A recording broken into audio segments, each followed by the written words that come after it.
You guessed it. I'm here. We're literally having this after show, and if you don't know already, link is in the side chat. But I might have to pin that again because Streamyard doesn't really sort of. Excuse me. Sorry, I'm just having a pint here. So yeah, welcome to the tavern. What the? Wait a minute. What the? Oh no! Did I open the? Oh my gosh! I gotta change that real quick. I gotta change that real quick. Hold on. Uh,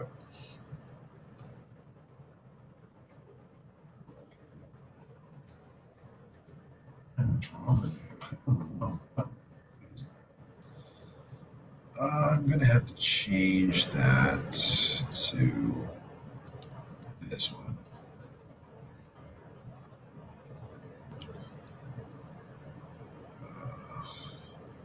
Hold on, so that I don't have to type the entire thing again. It's gonna copy this. There you go. Okay, we're gonna give that a little switcheroo, and I'll just have to change that. Work, work here. Bitter work. It's not even six. It's now seven.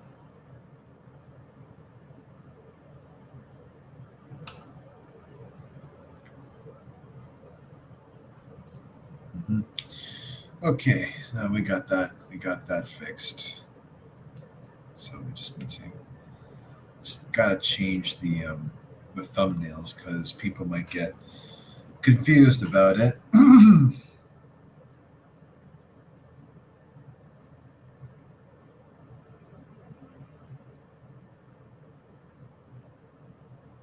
Change the thumbnail. Change the thumbnail. Yeah, there we go. Okay. Don't mind me, folks. I'm just having a beer right now. I'm just gonna be meandering also around the YouTube's. Probably gonna be looking for corn tent, which is not mine because I'm all out of creativity. But anyway, I'm just gonna meander around for a little bit and see what we can't find. Oh, Tong had a stream a while ago. Where I can, you know, display my ability in chess. Just hanging around. So it is quite late zombie stream too.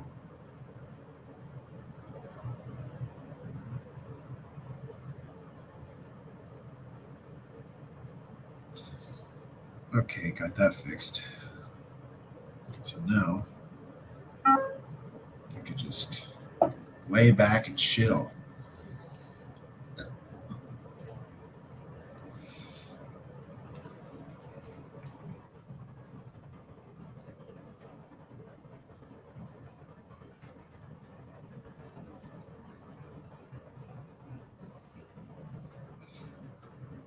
Just hanging around, that's all. Let's see if I can't pin the link in my. I just show me. No, I didn't. Thank God I did it.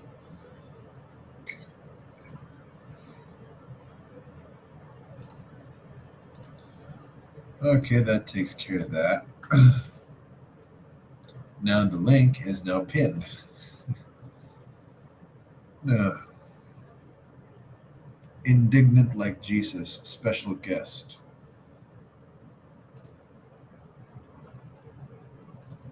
Let's take a look see doodle here.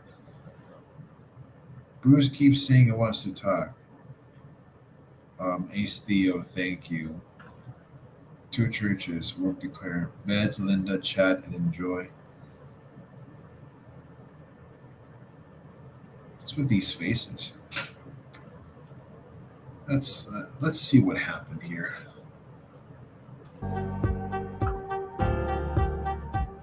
extreme discussion. I opening. think it's going to be really, really interesting for everybody. So if you'll bear with me a few moments here while I pin this message to the top there. Anybody would like to drop in, please, by all means, drop in. Feel free. Glad to have you. This is Eric, and if you watch this and you don't know who I am, it's not really important. I love to share the Word of God. And I thought that I would share a special little something here for a dear brother, Ben. I've got something here that I really want to share with you. So I'm just going to hang out for a little bit. And we can talk about a few different things while I'm waiting for my brother Ben. But in the meantime, I've got some more really cool news. Now, I don't know how many of you might enjoy rough and tumble kind of stuff. I remember a long time ago, I used to be into WWF wrestling. You guys remember that? WWF wrestling? And there was this really cool group, tag team called the Road Warriors, Hawk and Animal.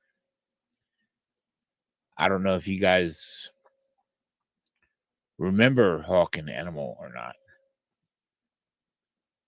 or if you would even care. But I want to share something with you. I think this is just absolutely amazing, absolutely fantastic. And I'm just doing this while I'm waiting for Brother Ben to show up. So bear with me for a moment here. And bear with my good news gospel message here.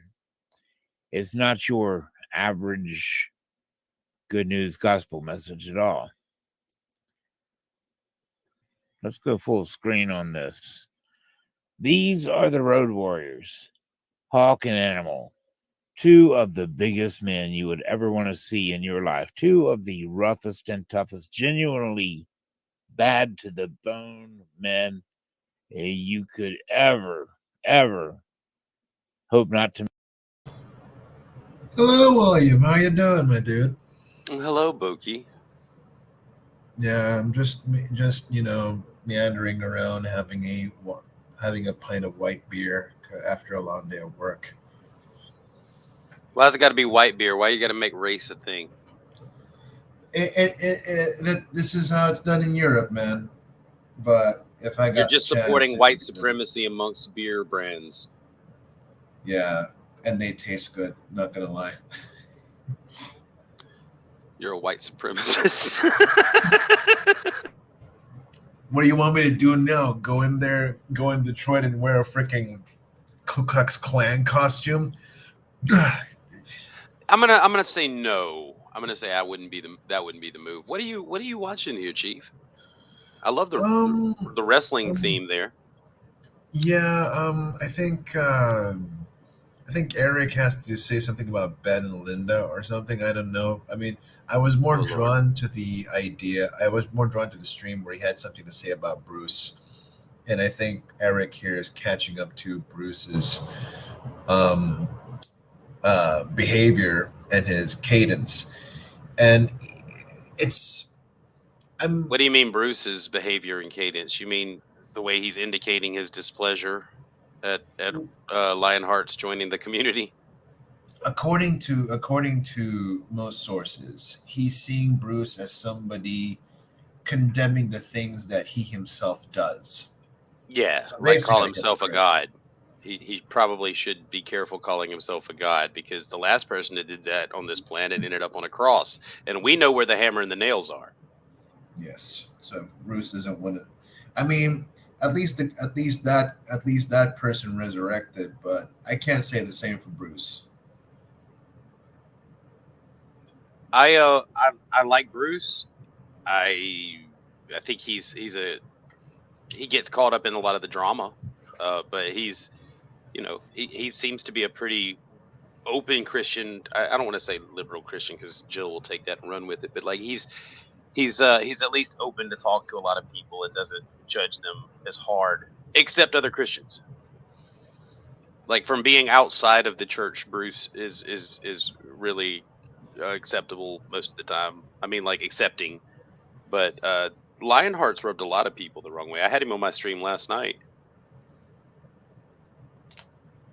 He left. Really? Like in the flesh, not like reviewing a video or something? No, he was in my stream with me talking to me last night. There was no in the flesh. I don't want to be real close. Oh dang, okay. Yeah, but we didn't get into all this. See, he and I have our own. We had a discussion on JG's that went poorly because I mean it's not because it was moderated, because the same thing basically happened in my stream with no moderation. So it's not Yeah. JG. It's just me and Lionheart have different ways of communicating. Well, I want to go give that a look-see doodle there too, but I want to see what's in here first. Oh, don't waste your time watching my stream, dude. Don't. It's not worth your time. Well, then, by any case, let's just continue with this one. To meet into in a dark alley. I guarantee you, Hawk and Animal were the real deal.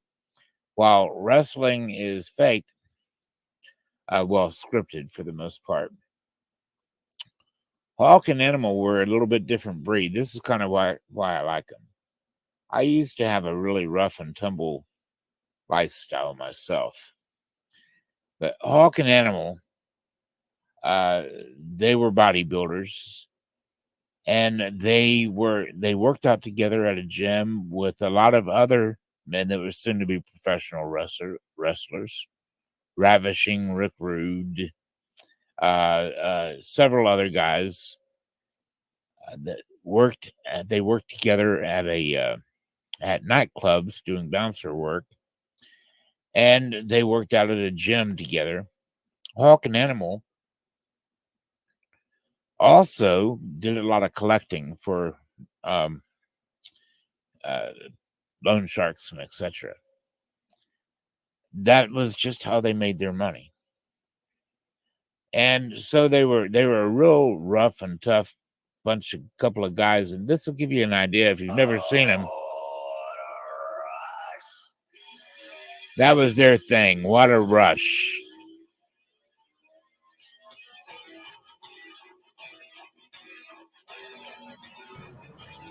Legion of Doom, I guess, or the Road Warriors. I think they.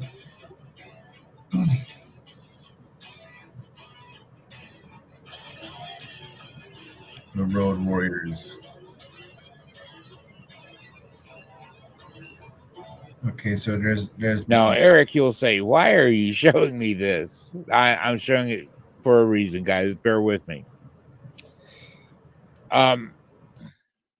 They were two of the toughest guys in professional wrestling. Tug, if you've got nothing to do right now, and if you lucked out, please enter the stream. We could use another one of the panel. I'm guessing that he's going to tell us that both of these guys became missionaries or some shit. Oh well, please do. I mean, it's always these things that kind of excite me. You know how people become missionaries too, and much like the Undertaker, he wanted to get back with his relationship with the Lord Jesus Christ, and that was actually touching. So it's like, okay, the entire theme of the Undertaker is like rising from the dead. Either he's connotating to the resurrection or somebody dead in their sins, but just like waking up from it. Kind of like the wokeness, but not the lefty kind of wokeness. Annotations wise. Whew. Man, this white beer is sweet, man.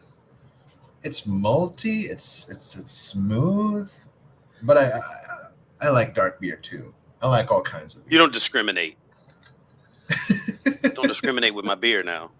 I like the IPAs. I like them. They're kind of bitter, so you don't really chug them. But yeah.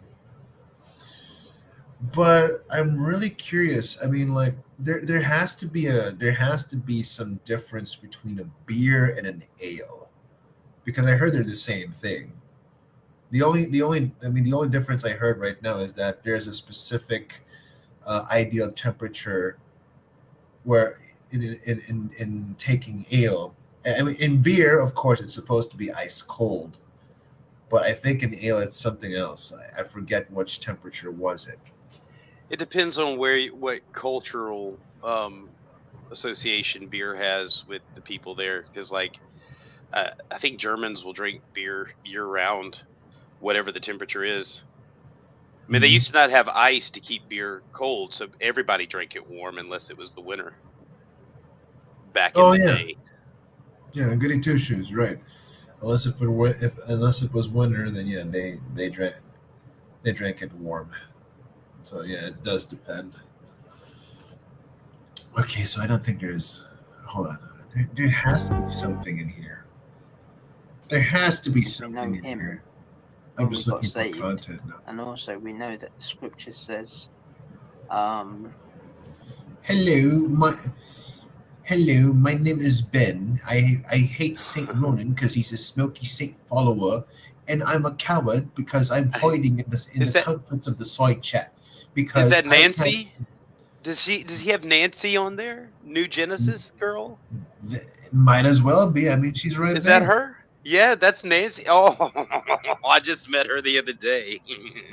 Oh man, what happened? What happened? The That was chuckle is over at telling Ace. She stories. went to Ace Theo's. She went to Ace Theo's, and you know Ace has his own views of women, right? So they Oh, do had they. tell. Oh, it was beautiful. He was giving her a test, like a Bible test, and she was taking it, and they were giving her a bunch of shit. And I was just sitting there watching, and I took the test too. Mhm. Did you pass? If Ace is to be believed, I did. I mean, they it was a very off the cuff kind of test where I mean I'd give answers and then he would like reframe my answers and then type it up. I'm like, that's not exactly what I said, but whatever. It was Interesting. fun. It was a lot of fun. Ace, that was cool. Having that little quiz kept it interesting. But she did not enjoy her experience with Ace or me actually because I wasn't. She started arguing with me and I was very dismissive because she's a woman. I'm just kidding. Because she's a woman. She doesn't drink white beer. She doesn't drink pale ale. So I'm judgmental. Well, then I guess that makes that. Well, there. Well, she's in there. Then that makes two of us. I enjoy a white beer. Speaking of which, hello, Tog. Thanks for coming in, dude. I appreciate you coming in here. This is one of Okay, the rare instances you come in. how is That's true. speaking of white beer? Hello, Tog. What how did you segue into? We were talking about speaking of white Because beer. I'm the Hello, purest Tog. light.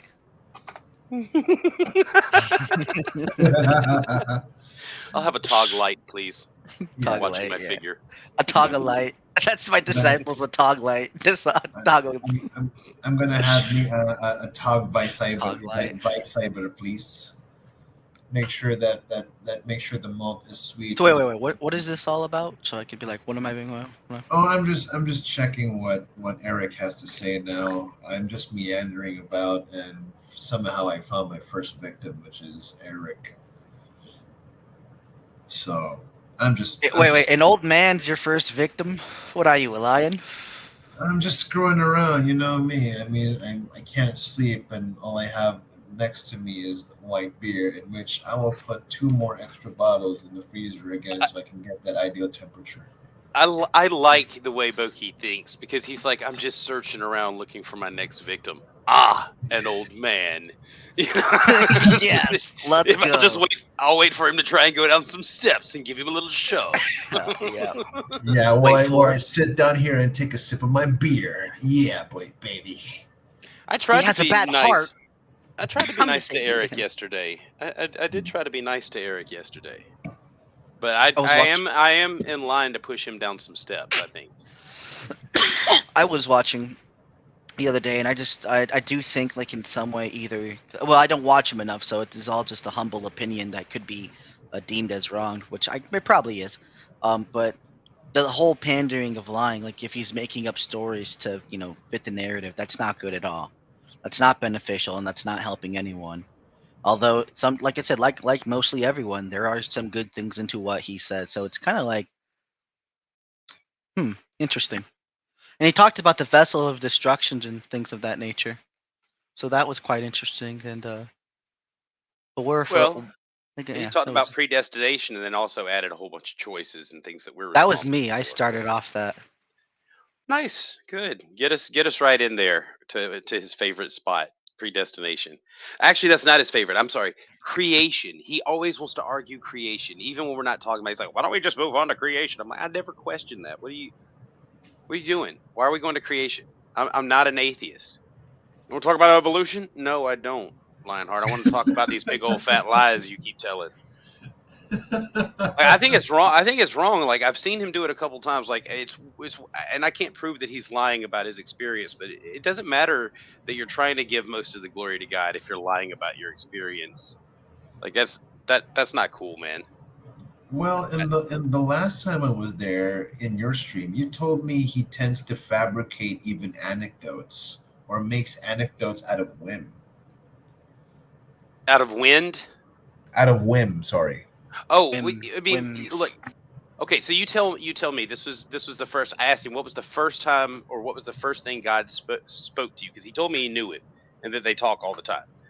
And he said the first thing that God said to him was, this was after he suffered an injury in a martial arts thing that he was doing in front of 5 people. God miraculously healed his broken hand in front of 5 people, but then told him, if you give anyone else credit for this, you're gonna die. And I'm like, your God scares the ball sack off of me. I don't think he ever went to the doctor. I think what he did was embellish a situation where he thought he had broke his hand. He hit something really hard or fell on it wrong and made a big deal out of it and got embarrassed when everybody was around him. And then he's like, if we go to the hospital, they're going to x-ray it, and I don't think it's broken, and I've made a big deal about it. Ha ha! God just healed my hand. Look, I can move it again. And then it was like no reason to go to the doctor, no reason to, find out if anything's wrong, if it's miraculous, and no one else to give credit to other than God. So it works out. He saves face. God gets the glory. But the thing about the trucker is just outlandish. What's up, Bond? The trucker that they're hitchhiking with that pulls a gun on them while he's driving. I know a lot of truckers. I know that sounds bad. I don't know as many as Irenic, but I know a lot of truckers. And first off, there's nothing to rob from a hitchhiker. If a trucker is pulling a gun on a hitchhiker, he's probably going to rape him, or he's defending himself from someone he thinks is crazy. The other thing is pulling a gun while you're driving. All right, how are you going to control? You've got 2 people in the cab with you, a man and a woman. If you pull that gun while you're driving, how are you going to do the driving of the big rig, breaking the trailer and the cab, and hold these 2 people at gunpoint hostage without having somebody just snatch that shit right out of your hand? Dang. All right. I mean, think about it, because there's just too much going on. Just too many factors going on, dude. And I mean, as far as miracles are concerned, I mean, yeah, those are things that excite me.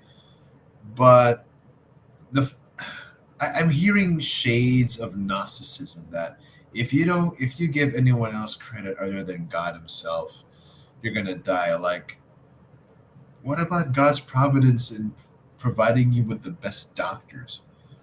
No, but wait. Think about the construction of the story, okay?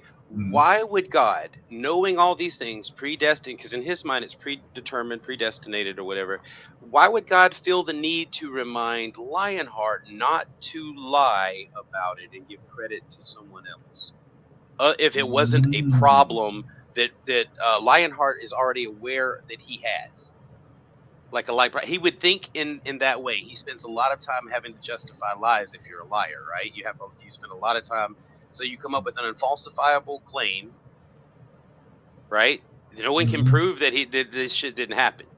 You give credit to God over it. I mean, and you include in it a way to show that you have no choice but to tell the truth, because you were afraid for your life if you would lie about it. So you have to believe him because his very life is on the line.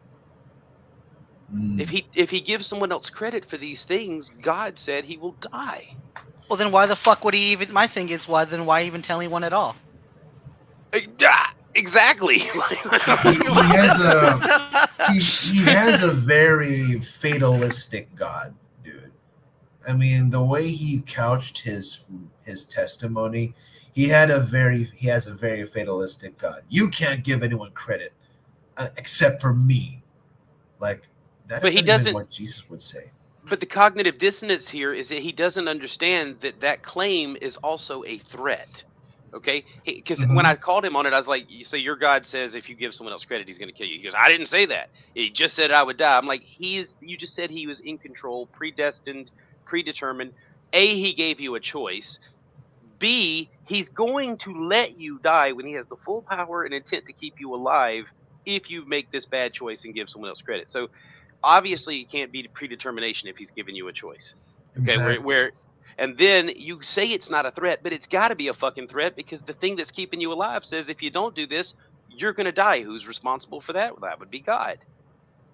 Because the one thing I'm afraid of this testimony is that, I mean, I respect the guy, but Lionheart, you are like I mean, in this case, you are a pubic hair's length away of being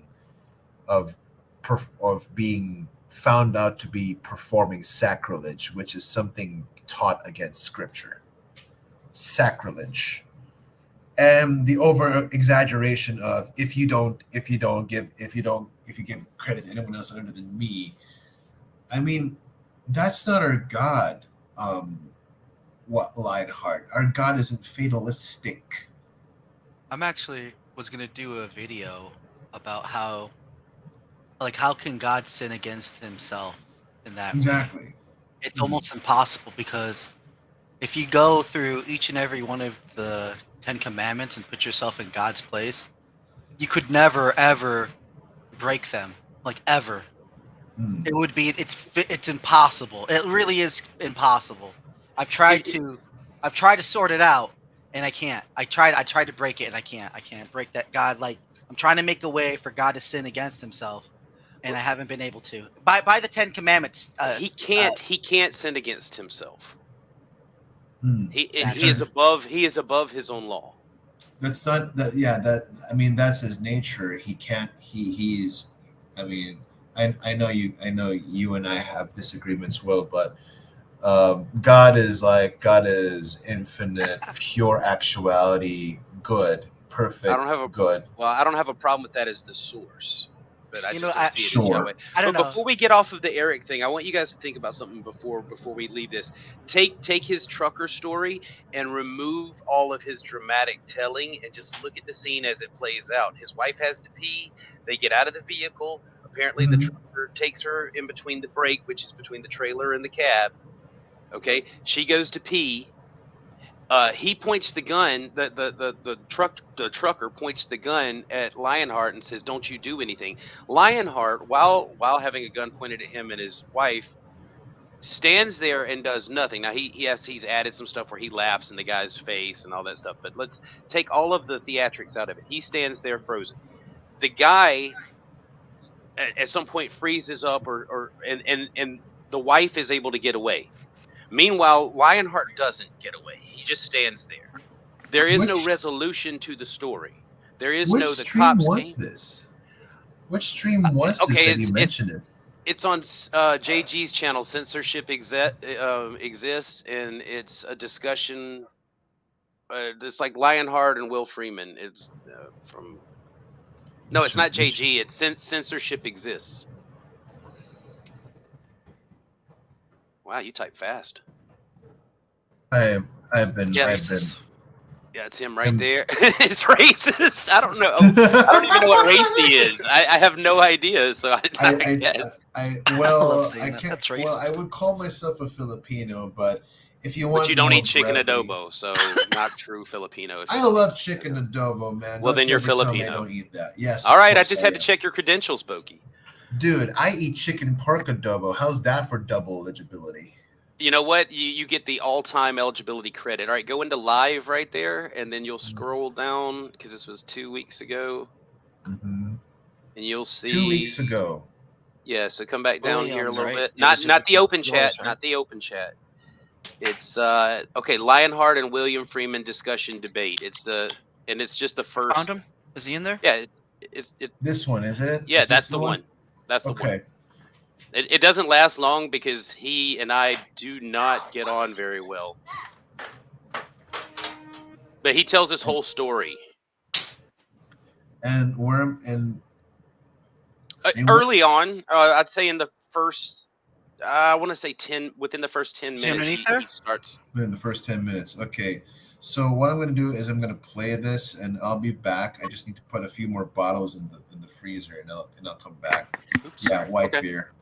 If we Okay, if we pass a timestamp that you miss where the story starts, we'll let you know where. Yeah, do let me know. Do let me know. I'll be back. I won't be gone for long, so I'll be right back. Hold on. Okay. I'm going to play it. Any other gods that would like contend for the position of the god? Why would I need a selection of gods? There's no way to prove that any of them are real.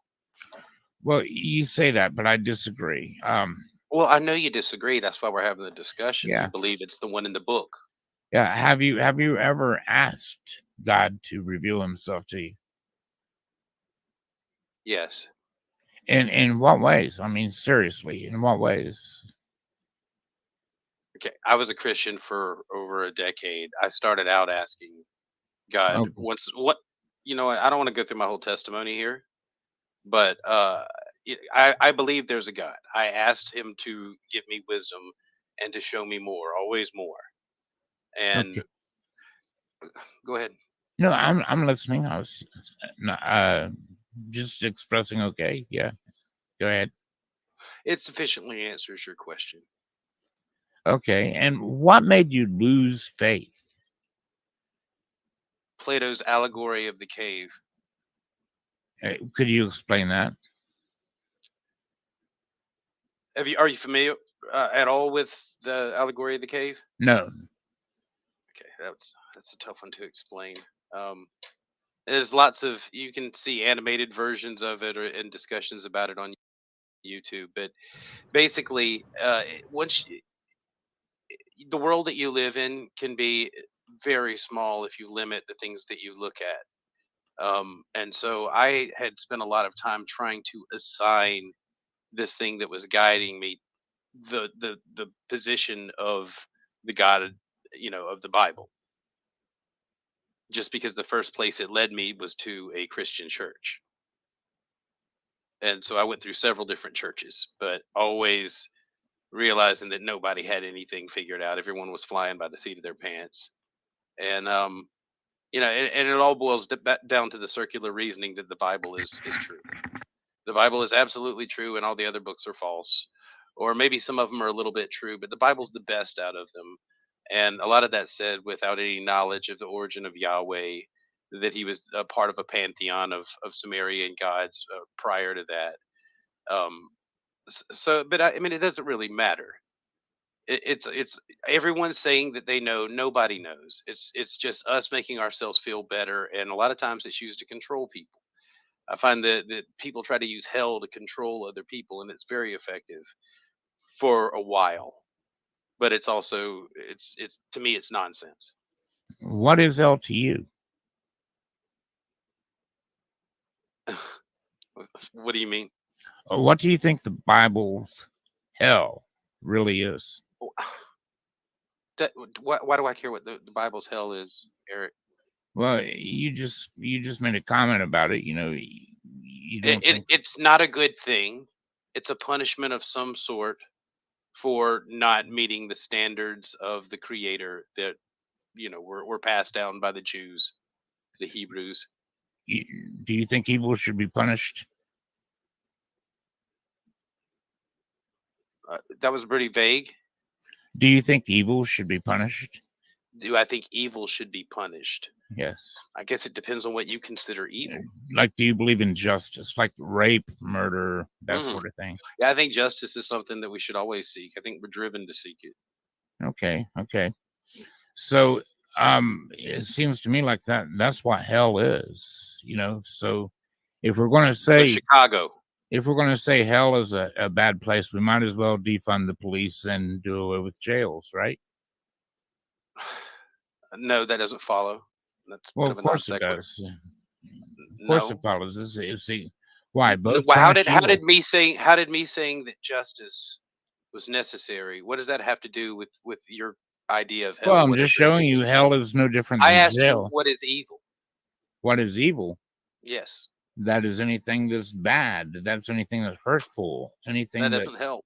Yeah. What do you mean? What is bad? What does that mean? What is bad? anything that is like all You right, said hurtful. I heard you say hurtful. okay. Pookie, are do you back yet? Causes damage to someone? I'm What do you here. mean What is it? causes damage? No, I was just going to tell you that, and I know there's no way to visually see this, but he doesn't start telling his story until the examination, the cross examination changes to my turn, and I ask him how to know God, which is like if you know how to use the right arrow key to speed up 5 seconds. Speed up 5 seconds. The right arrow. Okay, wait, no, okay, yeah. Go to your on your YouTube page. You know you've got your you got up, down, left, right. Those 4 keys that are together. Push the right one, and it should shoot you forward 5 seconds. not necessarily. See? Yes. Yeah. His name. Whoa. Moment. Well, which was it? That his eyes. At which timestamp Okay, was he's it? telling the story right now. He's telling the story. Back it up. Okay, Back it up. okay. Probably 3 minutes. Just watch your time. You see, I'm holding the watch up, which means he's telling his stories because I do that when he starts telling his stories. See, Right, you can read the text. See, he's the gun is on us. My wife is sitting on the overwear. Okay, keep okay, going back. hold on. I think I know where the beginning is of this one is. There, who said you need anything I did well? The only source of all things you need is okay. So He I didn't think Oh no, it's- say, keep going I'm back. going Keep to going die. back. Keep going back. Keep going. I'm telling you. all right. You were here, so okay. And I'm like a freaking. Okay, here we go. Here we go. Right here. See, this is when I'm asking the first thing that God ever said to him when he's telling me he knows God. Well, damn, I'm spot on at this part. Okay, let's do it. Spoke unto you. Well, he actually spoke a sentence to me Mhm. right after he healed my broken hand in front of 5 other people. Mhm. And What did they he say? they didn't hear anything that he said. Right. But he what told did me, say to you? he told me if you don't give me the credit, if you don't give me the glory for what just happened to you, you're going to die. And yeah, that sounds pretty harsh, doesn't it? You But said it. yeah, he did. He said, if you don't give me the glory for what just happened to you, you're going to die. Now, right after that happened, you see, it was broken in the middle of horsing around with martial arts. Okay, My hold brother, on. my brother Hold says, yeah. Can I focus in on that? That seems like an odd thing, because why would the mightiest, the only source of all things, need you to give him credit for your wounded paw? Who said he needed anything? I didn't Well, say because he he was needed going to anything. kill you if No, you didn't do it. no. There, you're There, that actually makes sense, because what Eric is saying here is that the implication being that where God needs to absolutely control Eric and his actions and who he gives credit to, that warrants a need. You have a needy God that in order, and I mean, and the method as he uses to ensure that is to as if he's holding you at gunpoint. Well, please don't forget that he's got the predetermination God, the omni God that knows all things, has predetermined everything. So there could not have been a choice about whether he would give credit or not. If there is a choice and that he could die, there's a condition there, then it's not the predetermination God, because there's a Exactly. free choice being offered.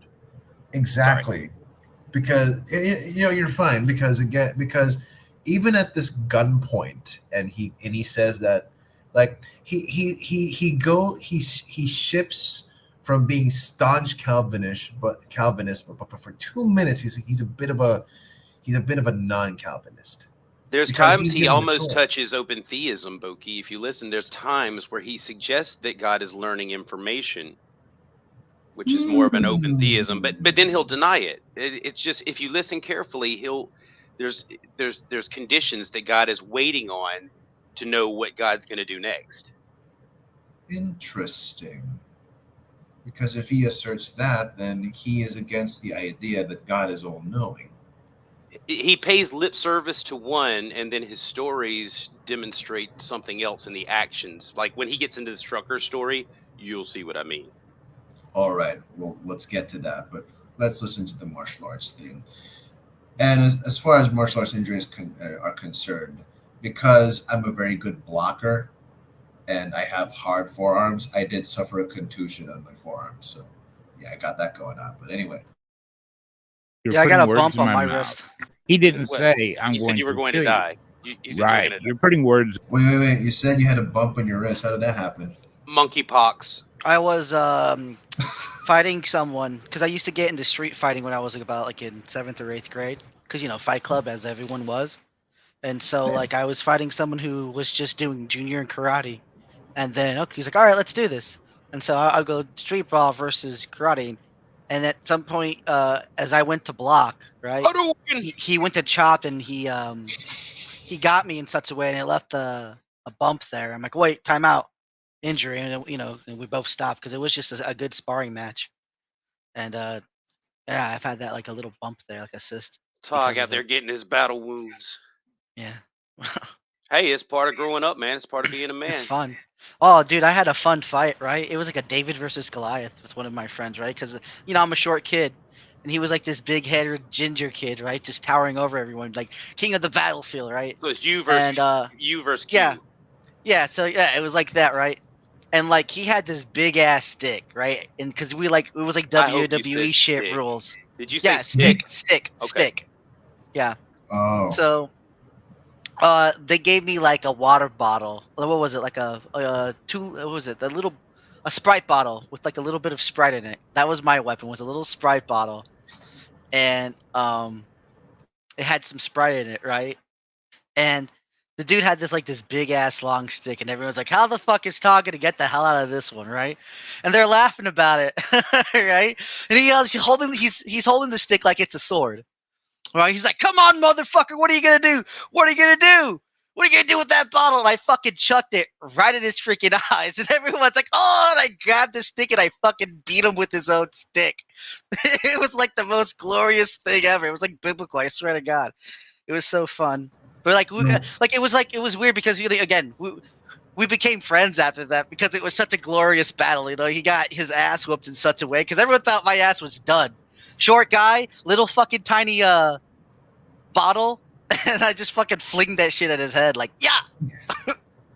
That's from your Dang. Mexican roots. Mexicans are good fighters. Typically, they like to box and stab people. Right? So, Yeah. Good fighter, good warriors, all of them. Filipinos That was are racist good compliment. fighters too. Filipinos yeah. are good fighters too, man. I know, but I can't get the same kind of like reaction to giving a racial compliment to a Filipino. Nobody knows anything about Filipinos in America. Right. So I mean, yeah, it's not against you. It's just that I can't make anybody mad by saying Filipinos are excellent knife fighters and have their own martial arts system, and nobody cares. Yeah. I'm not being a dick. I know. I mean, it's like to the point, like, okay, we get it. Your martial art is in the military. I get it. So what then? But you don't get the same vibe as to a Mexican, especially when they go into boxing and they have this unique, close, tight, square stance where you could see a jab or straight every now and then, but it's the hooks and the uppercuts that's the beauty behind that freaking stance. And then I'm practicing Muay Thai, so I'm thinking like if I mix my Muay Thai with some Wing Chun and that Mexican boxing style, Please like, don't do the Wing Chun. Please. dude, I do Wing Chun. Sorry, dude, I have Oh. a wooden dummy. I have a wooden dummy. There's Dude, nothing come on, wrong with the training. There's nothing wrong with the training. It's just that the forms. You know what? I don't want to get into that. I This get martial it. arts conversation could go on for the next 3 years because we all apparently love martial arts. Yeah, and so does Eric. So, and speaking of which, let's just continue on. It's all sorts of derailments. We got to get through this, right? Okay, now. but I want you to imagine when you're listening to him that Eric is actually playing the role of Steven Seagal in any Steven Seagal movie because that helps me enjoy it. Steven Okay. Seagal. Okay, fine. So he's the guy with like the The ponytail and the Ponytail and CIA history with all the killer movies. I'm just saying, in Lionheart's mind, I think that's how he sees himself. Sure. Okay. So he reacted around a Steven Seagal personality, like everyone would be. Okay. Judge for yourself. Yeah, just judge for yourself. Sure. Okay. In my mouth. He didn't say I'm You going said you were going kill to die. You said you were right. gonna You're putting words in his mouth. Now, if you want to hear the rest of the story, Well, it was a warning. Okay. It was not a threat. You think he was bluffing? No, because 3 weeks later, we were on our way to California. We were in Shreveport, Louisiana. We were picked up by a trucker. He pulled out heading west on Highway 10. He was followed by another trucker. And as soon as we got over, we were well over into Texas. It was about 11 o'clock at night. And he pulls a gun on us. My wife is sitting right in the middle on the doghouse, and I'm sitting in the passenger seat. I can't do nothing, and I have no weapons except for a pair of nunchucks in my bag that I can't reach. He pulled out. Yeah, because 3 weeks later, no. There you're putting words. The mightiest, the only source of all things, needs you to give him credit for your wounded paw. Who said he needed anything? I didn't. Well, say because he was going to kill you. If you no. There you're putting words in my mouth. He didn't say I'm going. You were going to die. Right. You're putting words in his mouth. Now, if you want to hear the rest of the story, well, it was a warning. Okay. It was not a threat. You think he was bluffing? No, because 3 weeks later.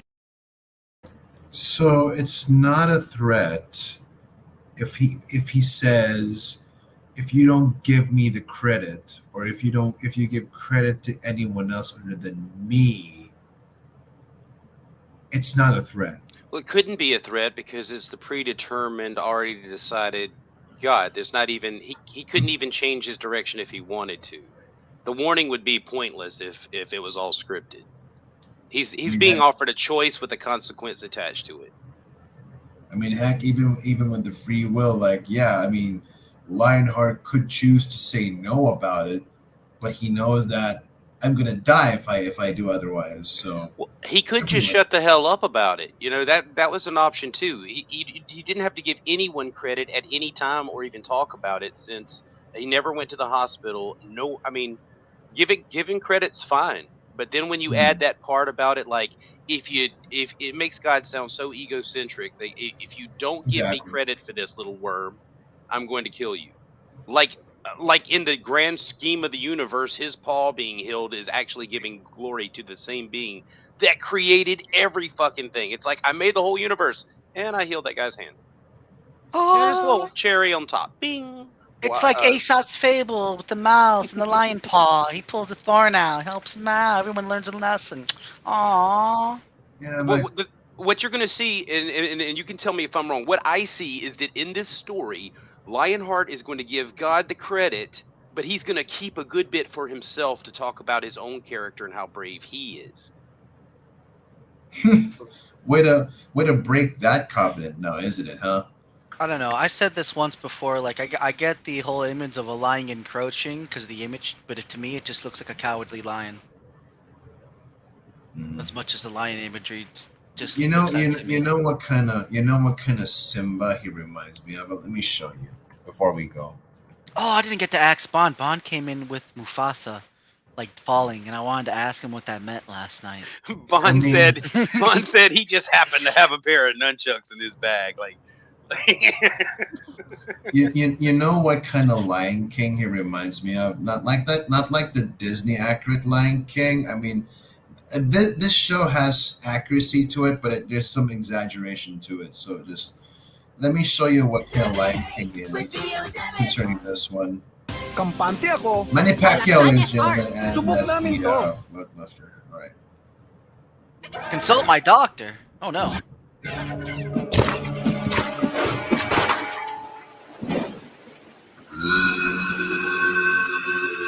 I'm gonna grab my beer. I'll be right back.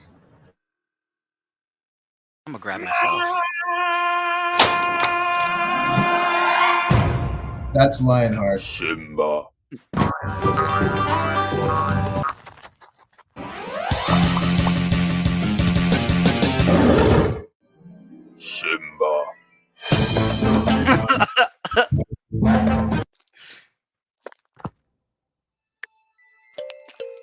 That's William Freeman. Hey,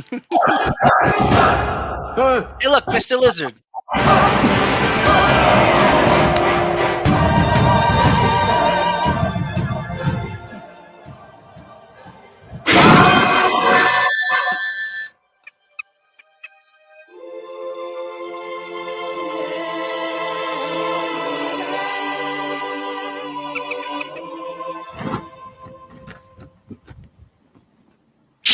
Me and Todd.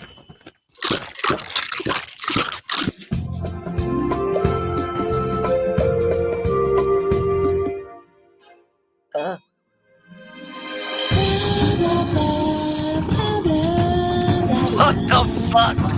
Sweet Jesus. Simba.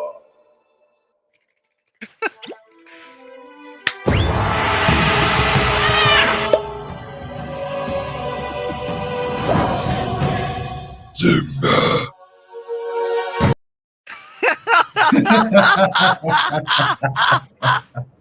Super.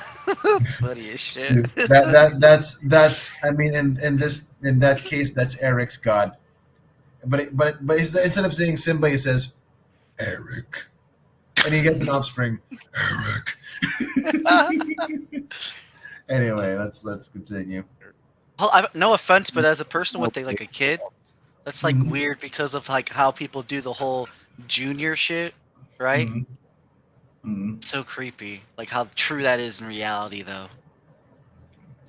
Well then, let's see what else he has to say. I'm gonna put the captions on so I don't miss a single bit of it. I'm actually gonna bow out. I'm heading to the beach, so I'll catch you guys later. Bye. Ooh, go get the tan, sir. All right. Wow, that was quick. He's really trying to get to the beach. Yeah, he eats that tan. So let's see what else he has to say here. We were in Shreveport, Louisiana. We were picked up by a trucker. He pulled out heading west on Highway 10. He was followed by another trucker. And as soon as we got over, we were well over into Texas. It was about 11 o'clock at night. And he pulls a gun on us. My wife is sitting right in the middle on the doghouse. And I'm sitting in the passenger seat. I can't do nothing. And I have no weapons except for a pair of nunchucks in my bag that I can't reach. So I couldn't help her. And she's crying. And I told her I was emboldened because I knew this was the situation that God had warned me about. And I told her, don't be afraid. And I looked at that dude square in the eye. I told him he wasn't going to hurt her and he wasn't going to shoot either one of us. And I didn't have to lift a finger to stop him. God was going to stop him. And sure enough, we rode down the road a few more miles. It wasn't long. And I told, my wife told the dude, she said, look, I need to pee. You need to let me out. And he wasn't going to do it. But she says, if you don't do it, my DNA is going to be all over your truck. So he gets out, passengers or the driver's side, walks around after he makes her get on his side, makes me open my door. He's pointing the gun up at me as she stands between the tractor and the trailer. And I can tell when she drops her drawers because his eyes follow her down to the ground. And then he moves up to me again with his gun and he says, don't you even think about it. And I just laughed because he was so dramatic, like a drama queen. I said, dude, I don't have to think about a thing. I told you, I don't have to lift a finger to stop you. God will. And it was at that precise moment that his eyes stopped moving. His mouth stopped moving. It was in mid-speech. His eyes didn't blink. His arm and his hand was extended with the gun. And he didn't move at all. Not at all. And then, boom. When he finally came to, I don't know how long it was, my wife was gone. She was gone. She ran so far up the road, neither one of us could see her. When he came back, I never even tried to get away. I was just tripping out watching this frozen man and God delivering us out of this guy's hand. So yeah, you can laugh. You can call me a liar. Hold on. Disbelieve. It's not about laughing, Eric, because you took plenty of time there. So it's not about laughing. It's just that what you just told me is a personal anecdote. And you said you know him, and that's great. And this is the proof. I asked you for proof outside of the book that Yahweh is the God. So what I'm going to ask you is, when all that happened, was this like have gun will travel? Did Yahweh leave a card that said this was, or Yahweh was here, or What something that do you I can do? just, I need that? if you're going to have some evidence other than just an anecdote, What I you knew can't. him. I One thanked more him. minute. Yeah. One more minute, William. Go ahead. Okay, well that's fantastic, but you still haven't given me anything of substance that is of any value to me. So I guess thanks for that. Well, of course, because he's the one I pray to. He's the one I talk to. He's the one I recognized as speaking to me. I had another dream. Hold on. You have a last question here, William, or you want to give the round over to him now? It doesn't matter. Yeah, whatever. Okay, Eric, go ahead. We're going to let you go Yeah. again for about 6 or 7 minutes of questioning William. Okay. Yeah, William, I instead of questioning you, I just want to share something else with you. Because I really want you to understand that God will go out of his way if we're honest, if we're sincere. If you really want to know whether or not Jesus is God, he will let you know. How could God possibly go out of his way? A predetermination God. How could it wouldn't matter if you prayed or not. It's all been decided. It doesn't matter if you're what you do. There is no condition in where God would learn anything new or change his mind or his plan. So when he says that God would go out of his way, he is definitely not talking about the God of predetermination, the Calvinist God thing that he seems to be propping up. I just wanted to point that out. Right. Exactly.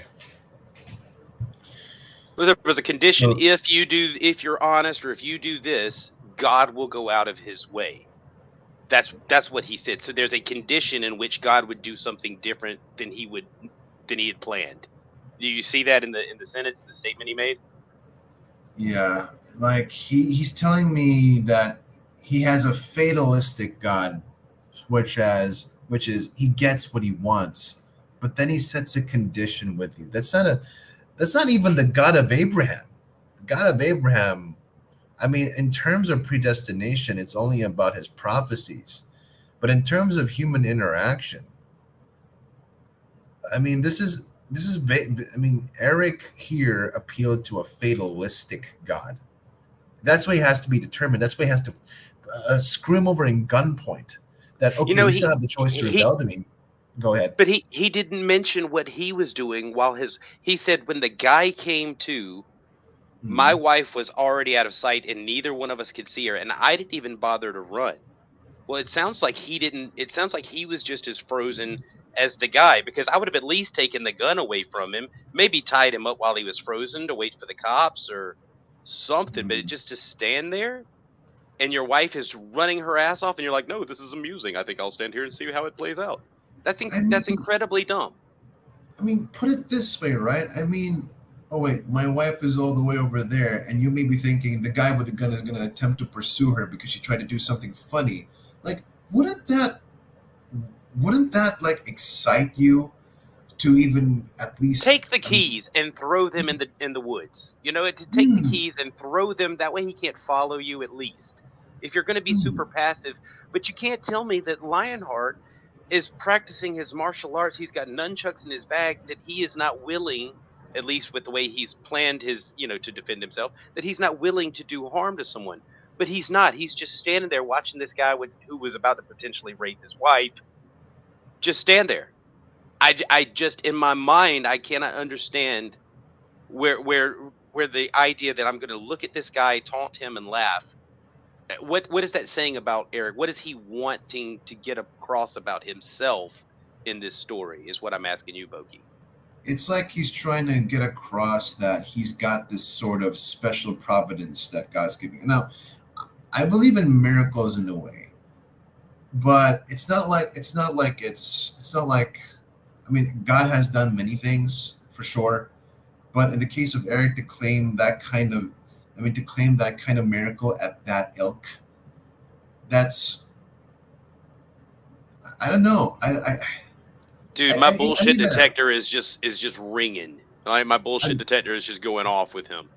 like I don't even know how to classify this. I mean, I want to be fair with Eric. I mean, sure, yeah, you had a testimony and God acted in your behalf. Okay, well, dandy, what do you freaking do? That's nice. I mean, that I wish I could see the hand of God behind that, but that's not providence. Look That's at not the how physics. providence would work. Look at the Mm. physics of trying to drive. Remember, he said his wife's in the middle, and then Mhm. he's over in the passenger seat. The truck driver is either going to hold his gun in his left hand, steer with his right, and be aiming under his right arm, or he's holding the gun in his right arm, which means he would really almost have to turn sideways in his seat to discharge that gun at them. Really, he's at the weakest position if he's got the gun in his right hand next to them while he's trying to drive, which means he's constantly looking away from them with the gun right there in front of him. Either way, the physics of this, like the logistics of how this plays out, doesn't make any sense. There is no motive on the truck driver's part. They're hitchhiking. He didn't have to stop. He's not trying to rob you. You don't have anything. You're a fucking hitchhiker. And then You for know, him to pull a gun, I think if that happened at all, then the truck driver's feeling threatened by some crazy shit that old boy is probably talking about his martial arts and shit. mm, remember when I said that God acts in a way that relates to us? So so even you telling me the situation and the physics behind this, you literally have a trucker who had a gun, and you guys. I mean, she was in the middle, right? I mean, do you think even Lionheart's wife would? I mean, she's at an advantage. You don't even have to take the risk. Just take the elbow. She can't. She can't. He can't aim that way. I mean, I'm a physical therapist. I know how this. I know the joint. How the joints. I'm supposed to know how the joints work. Take the elbow. Grab him by the forearm. Even if he manages to pull the trigger, it's not going to hit anybody. And the wife's in the middle. She's at an advantage. And wouldn't that be the time for God to like take control and have the guy pull over and let him out instead of freezing him up like Iceman? I don't know. I mean, providence concerning God. It's very broad that even I can't put it in like in direct. I mean, I can't put it in stone. But But this is a providence. bad movie. This is a Mhm. badly scripted film, and I love bad movies. That's why this, to me, if I'm playing it out in my mind, what he's saying, like you just said, you're a physical therapist. You know that doesn't work, at least that part. But the whole plot of the trucker picking up the hitchhikers only to rob them. All right, it'd be different if he was just in like a commercial vehicle. But this dude's making money. He is on a run. He is on the clock. He's being timed. He has to get that shipment to where it's supposed to go. He ain't got time to be messing around with no hitchhikers and other than to just drop them off on his way. Like truckers right now are having to fucking hustle. I mean, excuse my language. They're having to hustle, Sure. and they have been for years. It's so improbable. This story is nonsense. And Yeah. it discredits a lot of Christians who have actual testimonies. Yeah, it's an insult. And the thing is, I've been reading a book about a theist and how miracles work. I mean, I'm not saying he's got it in stone, but one of the things he says is that, okay, so you want a miracle somewhere around the waters, all right?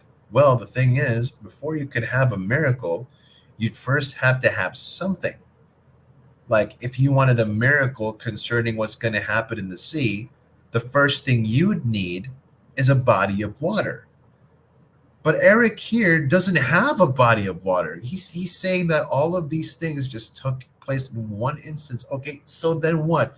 The ability of God's actuality. I mean God's actuality acted in your behalf. I mean, you don't even get that kind of thing from Abraham's miracle, because Abraham actually had to follow the Lord. He had to walk distant lands. He didn't just port him in places where he has to be. He simply didn't just wait for life itself to happen. He had to follow these things. He didn't just sit there and waited for God's attribute of being pure actuality to happen to him. He had to do something. And the fact that the wife was in the middle, she had the advantage to grab a hold of the guy's arm. Like, Not if you not if wanted he's to not aim, if it's in the left hand though. If it's in the left hand, because we drive on the sure, right. I don't know how they do in the Philippines, but then it's an under or over the arm thing, which would be the more effective way to do it. But you still can't aim like you said because you're trying to drive. If you're going to pull that exactly. gun and you're the truck driver, you are pulling over immediately because you can't. You realize that you're kind of at a disadvantage after a couple seconds. That I can't watch them, so you're going to pull over naturally, whether the chick has to pee or not. Because he doesn't say how long since the gun was pulled before his wife decides that she has to pee. Remember, there's a gear shift at some point for this guy to be driving this truck. He'd have to either pull over immediately or he'd have to put the gun aside to shift gears while he's driving. Which I mean, it just either way you look at it. If you've ever driven truck or know anybody that drives, you cannot hold a gun and drive a tractor trailer truck very very far. Hold somebody at gunpoint. It's just dumb. Yeah. I mean, all these factors, and like last year I got into. Wait, did he mention what kind of gun the trucker was using? He did not. He did not mention whether it was a revolver or anything. He just said he pulled a gun on us, and there I was, and all that shit. Yeah, there's that Steven Seagal style of giving himself credit for it. Yeah, I was emboldened. That's the part that gets me. He pulled the gun on me, and I was emboldened. I'm like, no, I've had guns pulled on me. Emboldened is not the appropriate term. You become, there's a sense of urgency that takes over where you have to do something, but emboldened, like that's not appropriate response to having a gun pulled on you. That's true. As a former trucker, I had tons of time on my hands, and I ran loads constantly. Again, Did you ever not have true. time or inclination to rob hitchhikers? I mean, if anything, I mean, a hitchhiker is basically asking for a free ride. So, what makes you think he had the money to even afford a freaking cab or something, let alone be in the middle of a freaking highway? I mean, I don't know, Shep. I mean, you're the trucker. You could explain this to us. I don't know exactly where you're coming from. I'm getting a bit, I'm in the brink of being tipsy now, and I'm just about to be at my last pint, which is the second one. Slow 'Cause- down, brother. No, I am. I'm slowing down. Well, you're just gonna have to pee once your bladder gets full. You know that. Oh yeah, that's right. I gotta pee, but I'm so engrossed in the story. I don't know what to do. See, that's what Eric needs to be, a screenwriter for bad Steven Seagal movies. Like, he could collaborate. Garu's like, Garu, don't worry about me. I'm just on my first pint, okay? The only reason why I'm getting tipsy is because the air conditioner is making it worse. I mean, guys, if you don't want to get drunk real quick, No. drink in a warm area. I promise you it's effective. Okay, there's Shep. He could tell you about it. God bless you, Shep. How are you doing, brother? Hey, what's going on? So, number one, if you have any experience behind the wheel of a semi, it's just like driving any vehicle. You just got more gears, and it's a bigger steering wheel. And the bigger steering wheel makes it actually easier to drive. You can drive a semi with one hand. Matter of fact, I know a couple of one-armed semi drivers. That's cool, but can you keep a gun on two hostages while driving the truck and still be effective? Sure. I would love to see that. Sure. Have you ever driven and held a cell phone? Legally, I've been advised not to answer that. Well, let's just say you can, or you have. I've done a lot of things driving that I probably shouldn't have. Yeah. So, but as feasible. far as controlling an unwilling participant in my activities while I'm driving, other than my child, no. I know that I couldn't control a grown man in my passenger seat, whether I have a gun or not, unless he was just afraid of the gun. If he wanted that gun from me while I'm driving, I've got to choose whether I'm going to keep driving or whether I'm going to wrestle this guy for the gun. Oh yeah, of course. There's always that chance, but 9 times out of 10, most people that have a gun pointed at them they're not going to go for it. Well, maybe they were emboldened. Like Lionheart here is emboldened to have the gun pulled on him and laughed in the guy's face. So maybe he wasn't scared. I mean, yeah, there are those people. I mean, I know Lionheart plenty is- of military people that have had guns pulled on them and they've laughed. Okay. I'm trying to be fair. I mean, I've had a gun pulled on me when I was driving a semi. Interesting. Well, I guess you just win, Shep. I don't I drive mean- enough semis to say, and I've certainly never taken anyone hostage, so I just will assume that you may know more about this than me. Well, I won't talk to the point of kidnapping anyone or putting anyone at the point of a gun, but Your lawyer told you not to, right? Because mine did. I will say, what is an ability behind the wheel of a semi and what is not? A semi can be driven without a clutch. Right. Do you It's still called slip shifting.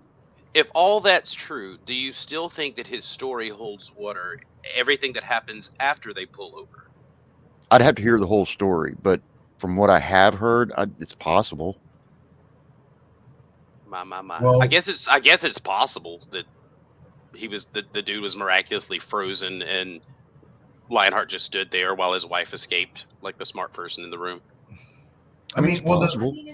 I mean, divine intervention is something that we can't define or explain.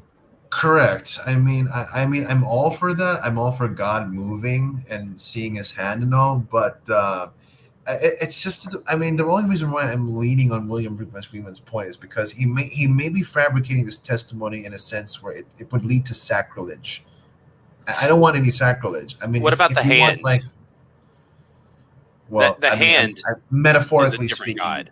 Metaphorically speaking, I'm not saying that he has an actual hand. I'm just saying like the hand of God is like.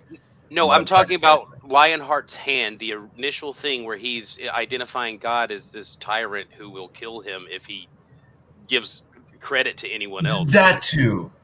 Yeah, that too. That's silly. Yeah. That's it. Well, there you go. I mean, there's that. I mean, God is just not. I mean, Intervention, divine intervention to me would be like in my situation when I got held at gunpoint. I was in a parking lot in a mall and I was training a guy to be a driver. We were off for the weekend, and when you're off, you can go to a bar or do whatever you want to do. So he goes to the bar, he gets drunk, he gets thrown in jail. Next thing I know, someone's knocking on my window. I'm asleep. So I wake up. I pop my head out of the bunker. There's a fucking gun right in my face. Now, thank God the truck runs all the time. So all I had to do was pop the brakes, hit the gears, and I'm gone. I could have been shot easily in that amount of time, but I wasn't. And I was chased for 4.5 to 5 miles until I got to an actual truck stop. And that was the point where the police came involved. So at any point during that time, I could have been shot. I could have been shot in the parking lot. I could have been shot driving behind the wheel. But I give that over to divine intervention. Well, the thing is, Shep. And what I mean by that is when your time is up, your time is up. And only God knows when your time is up. Right. Well, the way that came out in your situation, Shep, I mean, it gives credence to doxology. Like when God gives you providence, it's not like He just spoofs things in front of you like a genie would. But there wasn't some magic, gun. There was no bigger gun that popped in my hand suddenly, or no angel fell from the sky and knocked the gun out of this guy's hand. All that happened was I saw the gun, I popped the brakes, I dropped it into gear. The car, the truck started rolling, and as it started rolling, I climbed in the seat and just kept going. driving over barriers and everything. Mm. You see, that's the thing, because it gives credence to doxology, like God putting us in Earth, and whatever it is that we're subjected to it. His miracles acts in a way that relates to us. Like, as I said before, like before Moses could part the sea, the first thing you needed was a body of water. So there was more of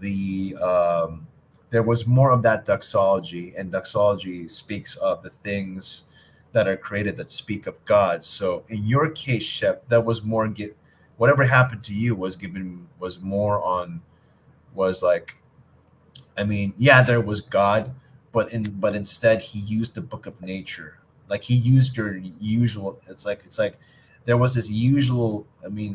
He knew that, given this usual human instinct that he has provided for us. This is how it would usually go, and it usually would save us. It's this kind of providence that can be explained in a way, but you can never really get the full grasp of it. But you can reach to some conclusivity, which doesn't really seem far off. Unlike what we're hearing from Wildheart, yes, it's true. The guy could be frozen. God has done many miraculous things. Even Jesus healed a sick guy for simply touching him. Well, he But in turned a this woman into a case, pillar of salt. So anything. and he turned water into wine, which I would have liked. Can you turn my water into white beer? Sorry, Will. I know you don't like me drinking, but yeah, the thing is, he gives credence to nature too, because this is his creation. And if he were to just like do it like that, it's like he doesn't like. It's kind of like he doesn't respect or honor the things that he made available to us. In the same manner where Jesus was playing this cosmic game of chess, and where God was only limited to humane things. When he was human, he didn't just necessarily warped himself in places or levitated himself instead of walking, didn't pop an iced tea in his hand. He literally sympathized with us in our infallibilities. And knowing Satan, like knowing he knew that Satan was going to tempt him, God could have just obliterated him, just like that. Because I made you, I could just get rid of you. But instead, he took the path of high resistance, and just like sure, I do have the ability to undo you, but that would just be rash of me. So you know what I'm going to do? I'm just going to use your own adequacy. I'm just going to use your knowledge of my nomos against you. And what do you freaking do? That's how miracles are supposed to be. The first thing you need are like natural means, and before you can have something else funny. And that's like to the best of my ability as I could put it. By the way, hi Nikki. I know you're in the background. I hope what I said made sense to you, although I can't get the full. Anyways, so should we continue on this one? You want to weigh on this one, William Freeman? You want me to weigh in on the thing that I was in with him? No, what I said a while ago, like maybe. Oh no, no, I'm sorry. Yeah, no, I was just listening to you guys talk about it and typing in your side chat. I'm just meeting Shep, so I don't want to inadvertently offend him just yet.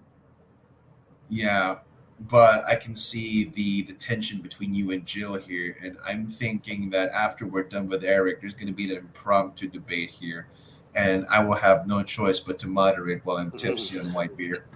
Is that what you want to do? If you I can stay awake.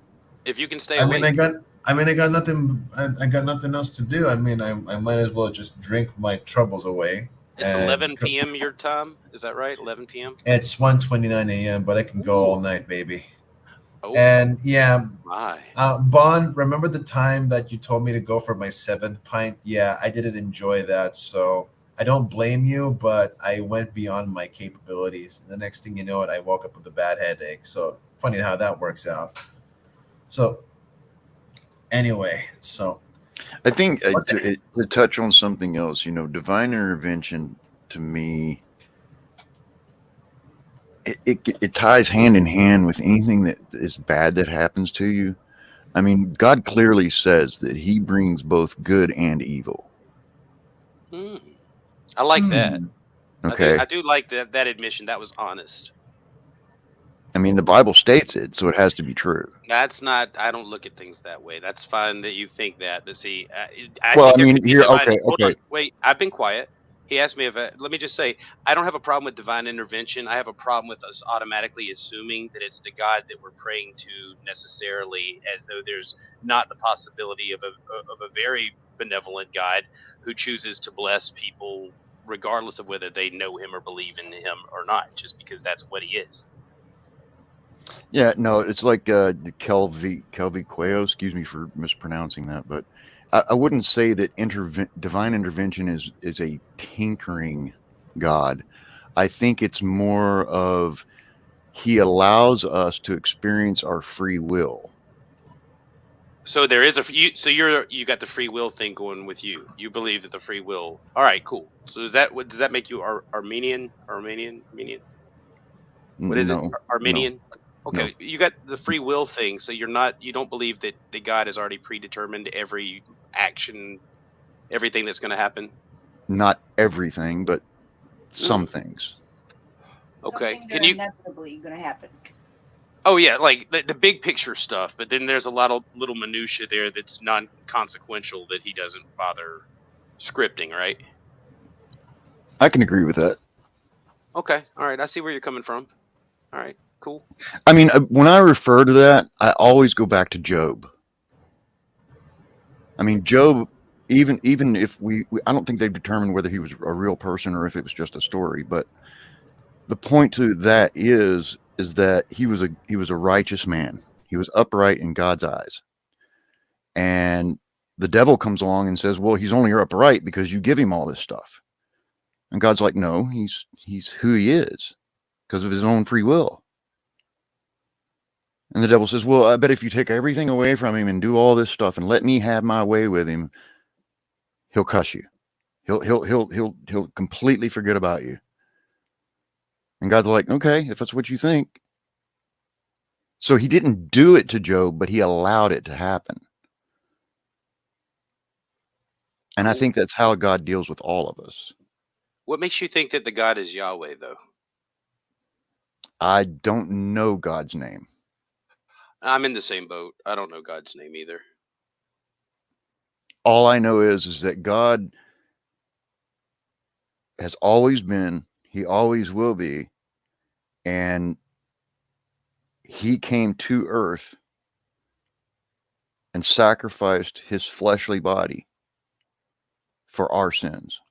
You want to talk about that a little bit? Because I can go with you to the part about he came to earth and sacrificed his fleshly body. Sure. I mean, that's just putting it blatantly. I mean, if you want to go into detail, I'm trying to figure out where to go in here, because I don't know whether I want to jump into the Trinity aspect of that. What your thoughts are on if Jesus is a son, or just like you said, God, his own fleshly body, like God himself. So I'm trying to figure out who sacrificed and what was actually sacrificed.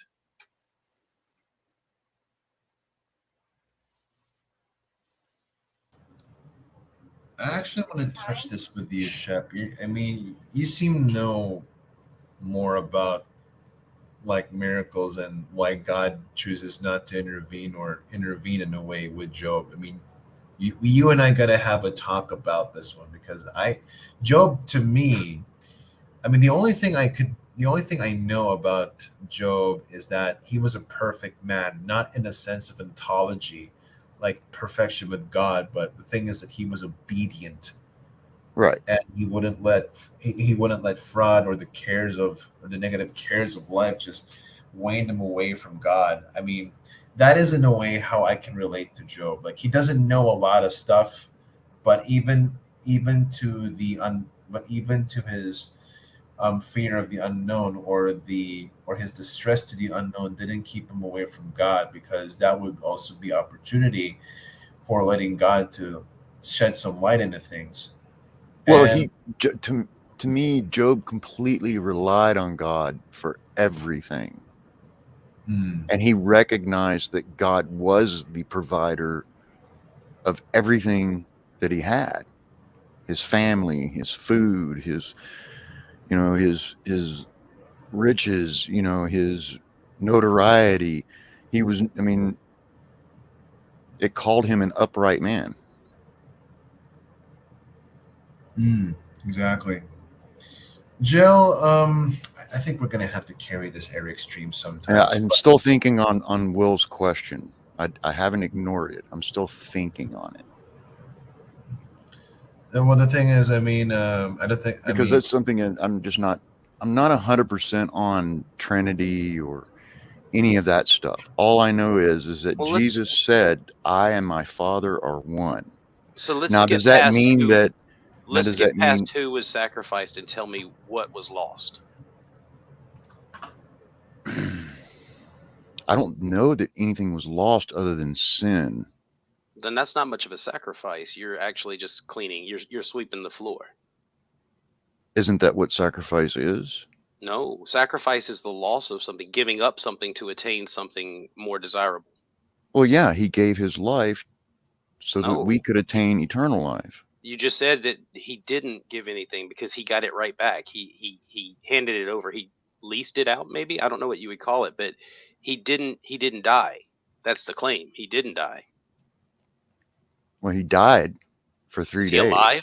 But man, He is didn't. alive, yes. He Right, came so back from the dead 3 days later after he was crucified on the cross. so After he's died. eternal. He's eternal. So he didn't lose any time. He didn't even he gave up a weekend and an endless eternity. All right, but he didn't lose anything. There was nothing that he gave up other than a few hours.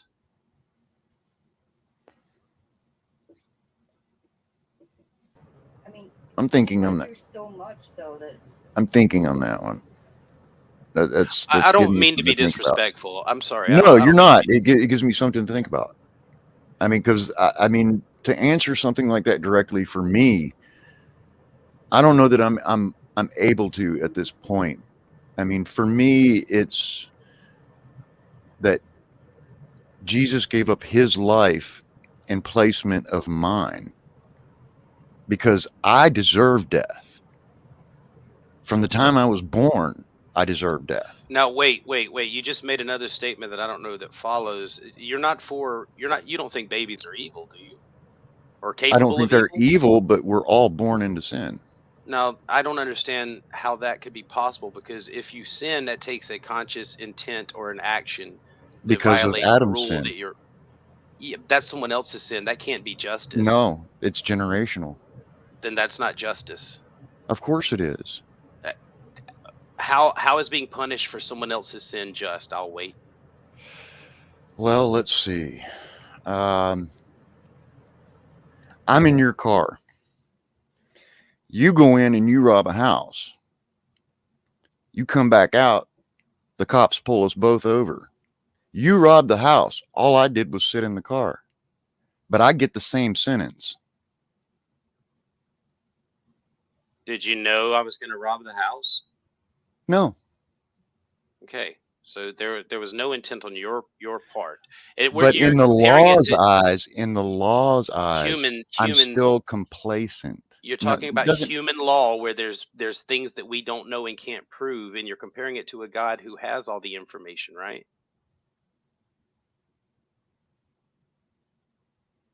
Say it again. I said you're talking about laws that are set up by men who don't have all the information or operating on probability, and you're comparing it to a God who has all the facts and information. Yes, I'm using my limited knowledge. Right. So to in try our to laws, we're understand. protecting. Wait. we don't know whether what your intent was as the driver sitting in the car. We don't know whether you were conspiratorial, but if God was the policeman there, wouldn't he know that what your intent was, that you didn't know that I was going to rob that you were just sitting there giving your buddy a ride, and all of a sudden he pulls this shenanigan? God would know that when the policeman wouldn't, correct? Correct. So therefore, he could say that you were innocent, where the law that you're comparing this to couldn't make that determination, because they don't have that information about what you were thinking, what your intent was. Okay, fair point. All right. So what I'm saying is, if you can't punish, you can't say a baby is sinning, or being punished, when they're born. They've got this sin from their great ancestors passed on to them, where they deserve death. Because that idea is, I mean, you can say that, but it's not just. If you're trying to describe a God that is just, even no one can pay for someone else's. You can't charge someone with a sin that they didn't do anything, they had no part in. That's not just. Like, you wouldn't want your son punished for something that you did. You would say, that's unfair. He didn't do that. I did that. That was me. Don't punish him. Well, okay, fair point. Let's go. Let's say, because Adam and Eve disobeyed God, it means that we're born with the urge to sin and disobey God because of that action. The action that Adam and Eve, what they did was they separated themselves from God by their action, therefore separating the rest of us. I mean, if that works for you, that's cool, man. Okay. There are many ways to look at the idea of original sin. To me, it's not necessarily like a collateral issue because of one. Everybody else is guilty. I think it's because it's just that a generational thing that we have this tendency. Now, I can roll with that, but throughout Scripture, we see these generations wax even worse and worse and worse.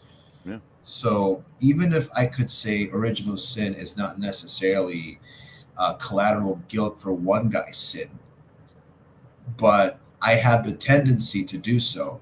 Right. But that first has to be realized. Wait, Boki, are you claiming that God is just also? I claim that he's just as Jesus was just too. All right, well, then you don't even have to look at original sin. Just ask, is it just to let someone else take the punishment for someone else's sin? Is it just for someone else to be punished for my sins? You could ask that. You could ask Jesus isn't someone else. Well, no, I'm just saying. Okay. Hold on. We don't need what we deserve. If we got what we deserve, we'd all be fucked. I mean, screwed. Sorry. No, it's fine. It's fine. I mean, in this cult, I mean, I have no particular. Well, isn't that the whole point, though? That didn't God know that if we're all screwed, He provided a way out. Yeah, but it's his system that screws us. It's like he could have designed the system not to. I mean, if he is the source of everything, then he has constructed this system where there's these loopholes that he has to go through to forgive people, and he didn't have to construct these loopholes. I don't know what he's bound to or limited by, but there's a system that he's following. They're not for his sake. Sure. They're not for his sake, though. They're for our sake. Yeah, right. But again, because he gave us free will, he has to find those loopholes to help us. Or not find them, but he has to use them. You're acting like God needed to do this because he was in need of it. It's because of our need, not because of his. As you like. I mean, put it this way, right? I mean, as to how God chose this methodology is still a mystery to me. I mean, at some point, I may be on the soteriology situation, but as far as I can put it, you told me, like, why does everybody need? Why does somebody need to why does somebody need to suffer for my sins? Well, you could ask that to Jesus. Why did you suffer for my sins? I am. Now Now the obvious question is, now the obvious answer would Jesus would be, I love you. But that's as far as I can go. I Wait, mean, I wait, appreciate what he wait. did. He loves me, but only if I believe in him. Well, he loves you regardless. Well, not enough to stop me from being tortured forever in hellfire or separated eternally from him There if is How can you I But say don't he learn the right. sacrificed himself. right? But he That's didn't, because he lost that's where the nothing. whole free will plays in. He gives us choices. What did he lose? He didn't sacrifice anything. He just took a weekend off of, doing whatever he was doing and endured a lot of pain. He did lose the benefit for not having to put up with our shit, but he had to anyway. So that's a loss right there. That's nonsense. If you were tortured for 2 weeks, and if you knew it's going to end, does it make the torturing any less severe? If you were raped for like an entire weekend, and you're like, well, it's going to end, so nothing was lost, and somebody like, don't stop And whining. hold on. Am I eternal? It's absurd. Wait, am I an eternal being? Yes. Oh, okay. All right. So, well, yeah, if I'm an eternal being, yeah, that would suck. But the further away from the event, I'll barely remember it. I won't be able to remember the pain after a while. So you're saying that somebody who was had such horrors during like World War II, even by the time they're 80, they're completely free of all that? I don't. Do they need to be completely free? You just said it's like no big deal, right? Right. I mean, just to be functional. I mean, yeah, there's trauma, but like you can't really remember the pain. You just remember that you were in pain. Sometimes you can get phantom pain. I'm sorry, but it's not real. Well, minimizing the trauma. As somebody who suffers from PTSD, I remember it vividly. Yeah, it's a white beer. That's a big beer. Nice keeping the head low. Anyway, Well, at least we know he poured it from the side. Yeah, he's a professional. He's got some skills. I was trained. Look, I don't really want to fight with you guys about it. I don't want it to turn into something where I'm making new friends and not you, Kelvy. I'll fight with you anytime. Will, let me make it perfectly clear. You cannot make me an enemy. Oh, I love that. Okay, Shep, we'll be friends. I love to argue, but I hate to fight. That's 100% true. You and I are invertedly opposites. Like, I like to fight because I do engage in sparring, and at the same time, I like to get into arguments where we agree and disagree. But that doesn't necessarily mean I hate you. Right. Yeah. Like I said, William. I mean, I don't know. Some people are built differently, but from where I'm at, nobody kills each other here. Yeah, you want to believe the sun's green, man? Hey, go for it. I'm with you. That doesn't mean that I absolutely believe it with you. I support you if that's what you believe. There is one factor in which I could say also. I mean, there's many, but there is one factor that I could say that God made a sacrifice. Is that God went down from his abode. He left all his benefits for the sake of us. Because he needed to relate to us. Remember in Dr. Kinney's book that we cannot univocally speak with God the same, like the way we speak to each other one-on-one. I mean, sure, we could talk to each other through these mediums, but this is an incidental, which doesn't affect the ontology nor the essence of it. So if I wanted to talk to God, I have to share an essence with him that is one-on-one directly correspondent. So the one thing that God had to do was he didn't, when he came to earth, he didn't get some grand entrance and came out of the thing that he preferred to. He was born in a manger. And that thing is itchy. So you tell me that he didn't had it rough. I mean, sure, the guy is eternal, but the man literally is bearing the sins of the world. How? And that is one thing that he won't forget because we've committed them. Well, hold on, the whole and to world. know that he's eternal. The whole Like whole everybody. everybody. Okay, so Well, that means that if he does, and it applies to everyone, then there is no other factor regardless. Like, it's been applied to me whether I know him or not. well, we got to be careful about it because Right there, there you're is the ignoring heresy who of you universal. We've got to be careful because there is the heresy of universalism. But wait, you just said it was for everybody. Well, picture it this That means way: past, example present, about and it. future. if I leave you $1 million in your name, it's yours, but it's truly not yours until you accept it. No, but everybody includes past, present, and future. Right. Well, here's the difference. The difference is the sins that are committed. And somebody just asked, like, how? Is because every single sin that ever happens, God is aware of it. God knows of it. It's an affection upon God. So just because all those sins are paid for, you yourself as an individual person, you aren't the same. You aren't synonymous with your sins. So just because those are atoned for doesn't mean you yourself have it applied to yourself. That's what the belief is for. That's why in John 3:18 he says, no, everybody goes to hell not because of their sins, but because they haven't believed in the Son. So that's where it's shifted now to the Son. You right? just added a factor that is totally out of control of the people involved, which is belief. You can't control what you believe. So to say that I've done this for everybody, except you have to do this thing that not all of you can do. Yes, you can control what you believe. No, you cannot. If I walk you, well, you can control what your reaction is to information, right? That's not the same thing, isn't it? I mean, that's what no, you can't Okay. control what you put your what your belief is in. Like, I mean, I don't know how. Okay, Are you saying belief is not knowledge, right? Belief is not knowledge, right? belief? Knowledge is knowledge. There's incorrect knowledge and there's correct knowledge. So I mean, knowledge is just simple data. Then there's how we apprehend the data itself, whether we choose to think that it's true or false. Right. And so Based belief requires different levels of evidence for every person individually, depending on how they think. Okay, so belief isn't knowledge, but belief can be strengthened with knowledge. But the problem with this is evidence. For a lot of people, you need more convincing evidence. So you'd be able to control it with evidence, you mean? Can people seek evidence?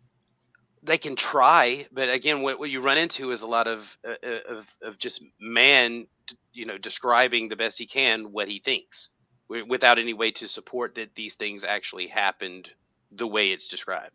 Well, I'm kind of confused. Everybody puts their own their own way of looking at it into their writing. But you just said we can't really do that. So can we argue? Can't really do what? Arguing for free will or not? I mean, it sounds like you're just basically arguing that we don't have free will, therefore we can't really choose, therefore the whole gospel isn't applicable, in which case you'd be what I would call an unelected Calvinist. What I'm saying is that if the gateway is belief, and a person can't choose what they believe, normally they base it on evidence with more probability than others, other things, other options. What I'm saying is you can't control what you find convincing and that you believe. Like, I know too much now to believe in Santa Claus, and if that was the only way, and I'm trying not to, this is not meant to be rude, it was just the first thing that popped in my mind, because I don't think it's true, and it's highly unlikely that there's a Santa Claus. He may have just never visited me. It's just my parents making up for his, not liking me. But whatever the case is, I can't say there's no Santa Claus, but it's highly unlikely that I could ever believe in Santa Claus. Like, no matter how much, and if that was the way into heaven, I wouldn't be able to do it, no matter how much I tried. Yeah, but we're talking about. I mean, obviously, and I mean, we're talking about not Santa Claus. Or, I mean, we're talking about a lot of like things that are beyond a jolly fat man in the north. It was playing elves. Okay, I was using it. It was a bad example. I'm sorry. We know that we know that. Well, I know, but we know things happen in the universe that are absolutely beyond the imagination anyway. So just to say you can't, I mean, I don't believe anything that you're telling me here, to be honest. I mean, and I don't mean that you're trying to lie to me, but I mean, I don't know that I'm not telling you anything. I'm not giving you any telling information. Me that you don't have the ability to make a choice. So you're telling me faith isn't real. I mean, No, that's I said you. No, I didn't say that. You have to choose a lot of things, but you can't choose what you believe. can't choose what you believe. That doesn't. Yeah, that doesn't make sense to me. You can't choose it any more than you can choose who you love. Pistis literally means to be exposed to data and then to react to it in one way or another. Can you So choose to that's- believe right now was that that I am not 10 belief? foot tall? Can you choose to believe that I'm 10 foot tall? I can choose to believe that based on information that you provide me. Evidence. You want evidence. Okay, but can you choose to believe just Well, hold on. just believe that I'm Hold 10 on. foot tall? When you're saying I'm- belief, so you must be talking about like 100% like cognitive affirmation, no matter and which is something. Whatever the measure is have that you about have to any- believe in Jesus, whatever that measure is, that's how much I want you to believe I'm 10 feet tall. Go for it. Well, the same measure that you are an individual person right now, or the same, or that I'm not, a brain in a vat. Like, how far Right. would you choose to take it? Listen, can you make yourself believe that I'm 10 feet tall and stop questioning me about it? If you provide the empirical data based to Thank you. prove that, Thank you. yes. That's But see, perfectly there good. is empirical data that proves Jesus' existence. For the There's last Okay, month, he existed. That's fine. believe that you look like a raccoon. I have, Right. just for my own But amusement. I'm not disagreeing that Jesus was a real person. I just don't know what he said or did. It's recorded. There's empirical evidence. And What that's he not said and empirical. did. It's not testable. And That's okay, not what you're looking for. For okay, I'll give you history. that. So I'll give you're you that. looking for It Jesus basically, in a yeah, lab, it's hearsay. Okay, know? we'll say it's hearsay. But that's But what he. Okay, it's not guilty. He said but is it empirical. That's hearsay what to we're talking read? about. Is it hearsay to read a scientific article that says the sun is yellow? You're Relevant? getting your information through someone else who Hold got on. their information through someone else. Right, but I can validate that claim. See, but I can validate these claims too. You can validate that Jesus rose from the dead. Yes. How? There's several documents proving it. Well, there's There are several witnesses. documents that disagree. But there are witnesses. Okay, and which ones were those? All 12 disciples, the Mary Magdalene, the several people. I mean, Was Thomas one of them? Hold on. Thomas doubted it until Jesus showed him his hands. Okay, well, there's a Gospel of Thomas. Should I take that as? I mean, I'm a doubting Thomas most of the time myself. You know, I have to have a lot of empirical evidence to believe a lot of things. We have evidence to doubt the Gospel of Thomas, though. Okay, so there we go. You have evidence to doubt the Gospel of Thomas, and that evidence is Scholarship, contemporary scholarship. so other people don't believe it, so you don't believe it. Got it. That's generally how scholarship works. Right, and that if that's where you feel like that's the best way to establish your faith. Okay, by that criteria, I can know nothing, and I can't even trust that Julius Caesar was a real person, right? I mean, how far do you choose to take that? It's just incredulity. Based on the evidence that I feel can be supported. I don't believe that everything that was written about Julius Caesar is true. I think that he definitely existed. He's left his mark around places, but that doesn't mean that all the. But you don't believe that he saw a creature Okay, that so had 2 legs front and back that had to lean against a tree in order to sleep, and that the people hunted it by chopping down the tree? Yeah, there's a lot of things said about him that I don't believe. And he had a lot of enemies too that wrote negative shit about Julius Caesar and things he did. Hell, he was stabbed by the Senate. I heard he was stabbed 60 times over. Yeah. Make Rome great again.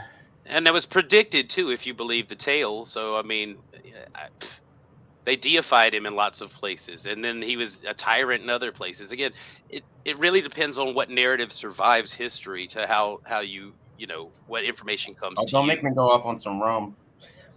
I mean, So what I'm saying is that as long as man is handling the 53 information, years on this planet, I'll tell you, the least narrative is the most likely to be true. okay, the least narrative. Yeah, the most vague, if you want to put it that way. The least informational. It's like, people argue all the time. There's not enough information to prove that Jesus existed, or that, he was the Son of God, or that he had So Atlantis. How do you feel yeah, about Atlantis? I mean, Atlantis. it's pretty vague about Atlantis. Pretty but there is vague, but tales. I think there's enough evidence to prove that it was real.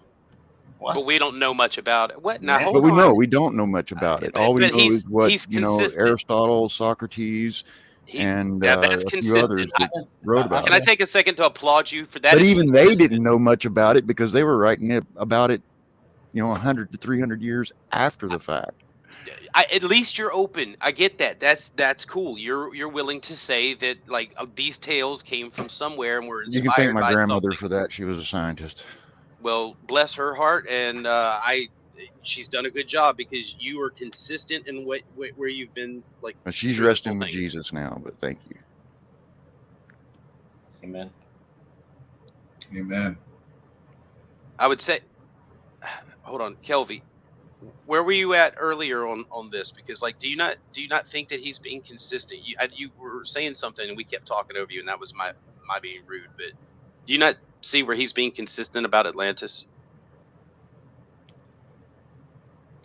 You mean in believing that Atlantis was real and the gospel? He did. He said it's possible or probable. He did not say I believe that Atlantis was necessarily real and that we know a lot about it. I agree with you when you said that, you decide your own criteria, although that does still go against your idea of you decide what you believe. Because we clearly have different criteria. Right. We can limit All the right. amount of evidence that we allow ourselves to look at, or what we consider evidence. Sometimes that's through personal bias. But what I'm saying is, at some point, like, you can limit your beliefs by not looking any further. Like, you can Right. stop at any point in your growth and go, now, if I look at there is anything else, I'm a singular sinner. thing, however, because my argument is, despite your bias, his bias, and my bias, there's a singular thing that exists external to our bias that we can look to, that I believe has been provided by God, and What is it? following God, his name's Jesus Christ. And therefore, anything we can look at, I think, as far as deductive reasoning, to point to where Jesus Christ is. And then if you want to go, because first of all, my theism came from what I think is inductive reasoning, from trying to say I'm sorry, I got that reversed. But basically trying to think that there is a God who is good and all that sort of stuff. So that's where I did not find that in the Christian religion until now. And now the question, okay, and you could say that I'm kind of putting the cart before the horse there. But What is your name anyway? I don't see any names on anybody. I just recognize Bokies because of his thing. Sean. Okay, that'll work. Sean, I think I follow a lot with you in that, because I've been on this journey since I was 16 and I'm 53. I've come to a point, probably somewhere in my mid 30s, early 40s, to really settle that I do believe that Jesus existed, that he was the Son of God, that he died on the cross, he rose again, and he is still alive to this day. And that he's preparing a place for those that will be saved. So was he wasn't sacrificed then? Well, No, I he never was answered your question. So the scholarship on Atlantis is like basically the only source for that is Timaeus from Plato, I think. Plato, yeah. It's like, okay, that's what, and you can see he wasn't trying to explain that as actual history. It's obvious he was trying to explain it as an example. There's many other things explained. I can point to Right. where he talks about these crazy islands where I'm like, I mean, maybe he's talking about some hippies living in Ireland on the early second century BC, but I mean, that's kind of like, you'll never know anyway. So that's, if that's all your evidence is for Atlantis. Well, you're kind of left on the iffy line on And that one, you because see he was rocks. pretty specific with his descriptions of the oven.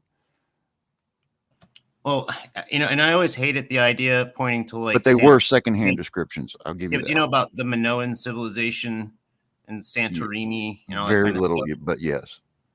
So I mean, but again, he's clearly talking about an archetype, And right there, though, that's just, and there's an argument in scholarship to be had. It's like, okay, what is the archetype based on something? But to believe that he existed based on these 4 documents, that we call the Gospels, where people say, well, where's your written evidence from the time? And just because it became our quote unquote holy books doesn't mean that they still don't qualify as written evidence from the time, And then we have more scholarship even from within the first generation of that time writing about of those documents. And that's what we find. There's writings about people who were talking about it. It's basically letters that were talking about, the visitations to their towns by some of the disciples and some even Jesus. I wouldn't be surprised if that letter, I just on my channel read the letter to Diognetus, and I completely think that that dude was a disciple of John the Apostle. And then you can see the retractors of John and what they say about him. Like, because then I read the Julian the Apostate, and he hates John. He's like, prove to me that John didn't make all this crap up, because they're pointing out the fact that John wrote his stuff, the Gospel of John, Revelation, like so far after that. Because again, even the detractors of Christianity in the early days are pointing these things out. So this is how I think we can be confirmed that some of the structure of how this stuff was put together, that I think a lot of this is lost because of sectarian nonsense. People don't want to study the early church fathers because they think it's like it's Catholic, or they think it's it's just like, no, read them. Like they're teaching the simple gospel. Up until like the 600-700s, when you get all the politics dipping into all of it. I mean, way before that, but. Well, it was the same time that Rome turned Christian, really. Yeah, as soon as you stop, if you could possibly get your head cut off in public for saying you're a Christian, you can probably think that you're serious about your faith, as opposed to later on when, if you weren't going to get your head cut off, if you weren't a Christian, then you don't know who the fake people are. And even with Saul was what, almost 20 years after the death of Christ? 10, 20 years after the death of Christ? Because most of the disciples at that point had been hunted down and killed, except for a few that were actually... I think Paul was like the 40, 45s, 50s. Yeah. Because if you read the writings of Barnabas, or is it Barnabas or Clement, one of them actually talks about like the temple's still standing and that sort of thing, where it's like, so it's got to be early writings, but it's before the 70s. But Paul supposedly was killed. But there's one letter from right around. Trying to think what, actually maybe I'm thinking about the one from 100. Basically, we know it seems like Paul was killed right before like the early 60s, basically, if I'm recalling correctly. Paul and 63 60s. 63, between 63 and 60s. Because the letters from Clement, it's either Clement or Barnabas, I think it was Clement, talk about it as if it just happened. They're like, yeah, we just lost Peter and Paul. Now somebody could say, well, how do you know those letters are? Now I don't know if those extra letters, and I mean that's a whole other realm of argumentation as well. So why was that not in the Bible, and why was chosen? What's it like, all that kind of stuff. It had to be Clemens, but I mean, compare that to what's survived from the Epic of Gilgamesh. Look at the MSS from Gilgamesh. How much do they agree with each other from their different regions, or all of the different legends from Sumerian religions? Like, do these agree? Like we've seen even fragments of random Old Testament scripture. I mean, I'm not saying it proves it all, but it does back it. It is evidence. Let's see. As opposed to what's your evidence for Atlantis? Bimini, random rectangular shaped rocks like off of the coast of the Bahamas. Okay, I mean, but where do you stop with that kind of speculation? Then you're in Graham Hancock land. and you're going to think, oh, the Easter Islands, we're all looking to the greatest one I read a book called the Uriel's Machine that said all the ancient civilizations before the 10,000 BC were looking towards a comet, that they were just basically tracking a comet before it hit them, which basically transformed the landscape, and like how it like all the religions and all this kind of stuff was sort of based around this, like all the way from Skara Brae in Scotland, like they could see, oh, they're obviously trying to dig into the walls to escape the tidal wave, and like the Easter Island statues where the direction they're facing into the sky are looking to where the comet's coming, and Stonehenge is telling you where it is, and they probably even tried it with the pyramids. Well, the 3 Orion stars are lining up at the pyramids back at this time. Well, what was the latest one? It was some desert. I'm trying to look it up now. I thought it was somewhere near. What they said, the Sahara Desert is underneath of it is like hiding a. I don't remember now. No, that's where they thought Atlantis was. It's somewhere in there. Oh yeah. Oh yeah. There's a. Yeah, and it's the closest to me. I mean, I've looked at it on Google Earth, and from the descriptions that Plato gave, it looks like it. It looks kind of like a crater. It looks like a sci-fi city with like it's a circle within a circle, and then you've got these little branches that are connecting the circles on the inside. Yeah, I think it's a natural formation. It'd be cool to build a city on it. I'm not saying because you can see formations in clouds on the poles of Jupiter that look absolutely like an artist drew them. There it is. But the other thing I would say, what kind of just strikes me as it is, if these things are, if these things were so hidden by God, then it's clear God doesn't, wanted them to be destroyed and forgotten. Right. Which means they were probably so bad that, kind of like when they started digging up the ruins of Pompeii and they find like children's toys that look like penises and stuff. Like the whole society was just utterly just debauched. Are you sure those were toys? And not children's toys? They could have been adult toys, quote unquote. if they were, because they found phalluses that they thought were probably used for their intended purpose. The fair argument. Like stone, or some substance that made it through, time and the destructive forces of time. I mean, I think I've seen collections of where they'll say like children's toys found at Pompeii and Herculaneum, like that are showing the phallus, because it's based on certain gods. So they were trying to instill fertility in the children. It wasn't anything like overtly, pervertedly sexual in that regard, I think. Well, I guess we have to look at the perspectives of the ancients and how they might have viewed human bodies, because it was pretty common in some societies to just be almost naked like throughout your whole day. Like that was considered actually your civic duty. Part of your civic duty in ancient Greece was to be in really good physical shape, so that you could be ready for battle if you needed to be, so that you could be aesthetically beautiful as you walked through the city square. It was like your duty to be in good shape. It was part of being a good citizen. Yeah. And people went naked a lot.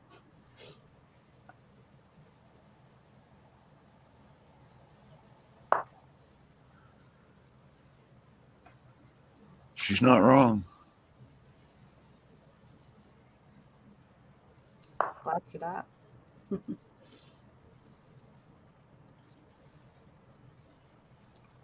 Well, I don't know how why Jerome said he left like the city of Rome, because at that point, women's clothing had become like, once they started getting all the silk technology to make this clothing that was practically see-through. I mean, from what you read, like by the 400s, like basically everybody was just wearing see-through clothing. If you're to believe what these guys were writing. That's why they all went and lived out in the desert.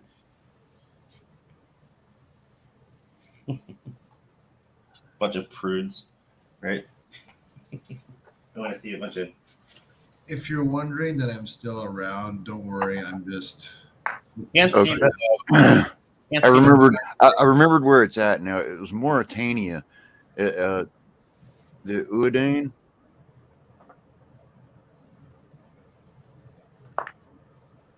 because you've hidden the lost here. avatars. I think that's freaking where lost they. I think that's where they Well done. think Atlantis was. Western Africa, You Mauritania. ever heard of Edgar Casey?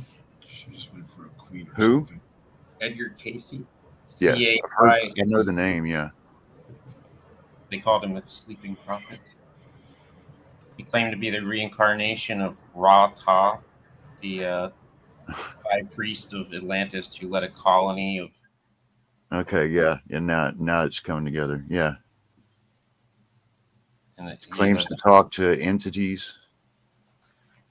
Yeah, and that there was a war, a pre-war between in history. The closest just. I mean, honestly, I think the whole Any of- deception is going to be over aliens. I think that's what the whole deception is going to be over. That's how the beast is going to be implemented, and then God's going to take his, and then fuck the rest. They're on their own, I guess. They made their choice. Well, I mean, with aliens or whatever, for me, it's kind of irrelevant. I mean, because it's again it's the focus on God Himself, the Creator of the universe. But it would be interesting to speculate what kind of aliens there would be. But I think in any case, they would be used like animals for judgment, like locusts, if anything else.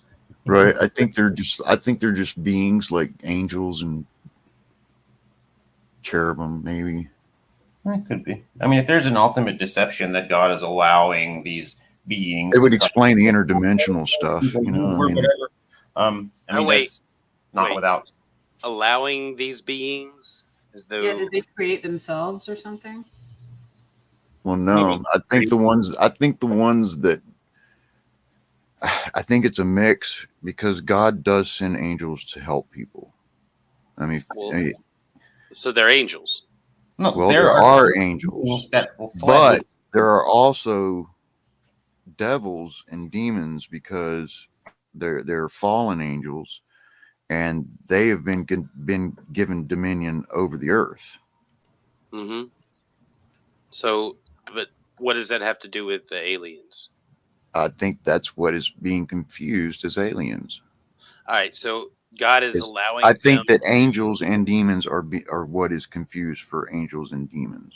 I'm familiar with that position. I'm just saying, so God is allowing them as part of His plan to trick people into believing that aliens are real, to maybe set up the Antichrist power of Revelation. If you want to say allow, then yes. You said allow. Because trick, no, but allow maybe because of free will. We're given free will for a reason, and I have to think that we're given free will so that we're able to make choices for ourselves based on what He puts before us. I know, but I'm relating it to Revelations, where it says that He would deceive the whole world. So in order for this to be the great deception, which it possibly could be, I'm trying to wear my Christian I see hat what you're long saying. enough. I see what you're saying now. Okay.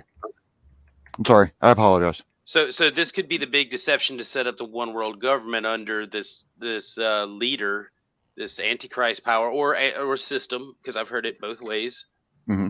Could that be possible that this is the mechanism to establish this thing, and that God has already foreseen it and wrote it in Revelations, and we just don't understand it? It's logical. Okay, so I'm taking notes here because I need to keep all of these things straight. You said so in the Great Deception, aliens will be used to scare people into going for a new world order type government. That was what I was positing as a possibility to match a possibility. Revelations, because Revelations talks about a one world government led by an Antichrist man or Antichrist power, and that it would be a one world currency, one religion, and there would be a lot of like martyred believers. Okay. So is it not possible that God created other beings that we just don't know about, and might even have other like rules or a story for them? Well, it could be, and that's how he knows that this is going to happen. This thing, like he could be doing experiments on in every possible dimension or part of the universe that we right just back. aren't aware of. This is an odd video to pair with this conversation. Boki's bored with the talk. I'm bored. It's only 2 minutes, so I need to break the ice. Let's do this, man. I got to give me something. You know I'm hungry, man. Why you got me in here with this one? I didn't eat 10 minutes ago. This is why I'm fat. This is why I'm fat. This is why I'm fat. This is why I'm fat. This is why I'm fat. This is why I'm fat. I'm fat. I'm fat because I eat and then I go to sleep. This is why I'm fat. I'm fat because I munch between brunch and lunch. This is why I'm fat. This is why I'm fat. Damn, I need a nap. I pass out after walking half a lap on the track. I represent the Parkers. I got rolls on my back. And that big and tall, my size ain't even on the rack. I weigh in at 530 and I don't get no love. The ladies run away as soon as I hit the club. And when it comes to moving, I gotta take it slow. Cause if I fall down, I get stuck on the floor. Don't wanna see me hypey, just get out the way. Is this a public service announcement? All that you'll say. Soon as I leave the club, go straight for the Try buffet. playing On this the at a fat seafood acceptance diet, and I movement. seafood every day. And when I have to fly, 2 seats I gotta buy. And if they offer peanuts, I order apple pie. I'm about 3 feet across, from side to side. They ask me how I do it, and simply I reply, this is why I'm fat. This is why I'm fat. This is why I'm fat. This is why I'm fat. This is why I'm fat. This is why I'm fat. I'm fat because I eat and then I go to sleep. This is why I'm fat. I'm fat because I munch between brunch and lunch. This is why I'm fat.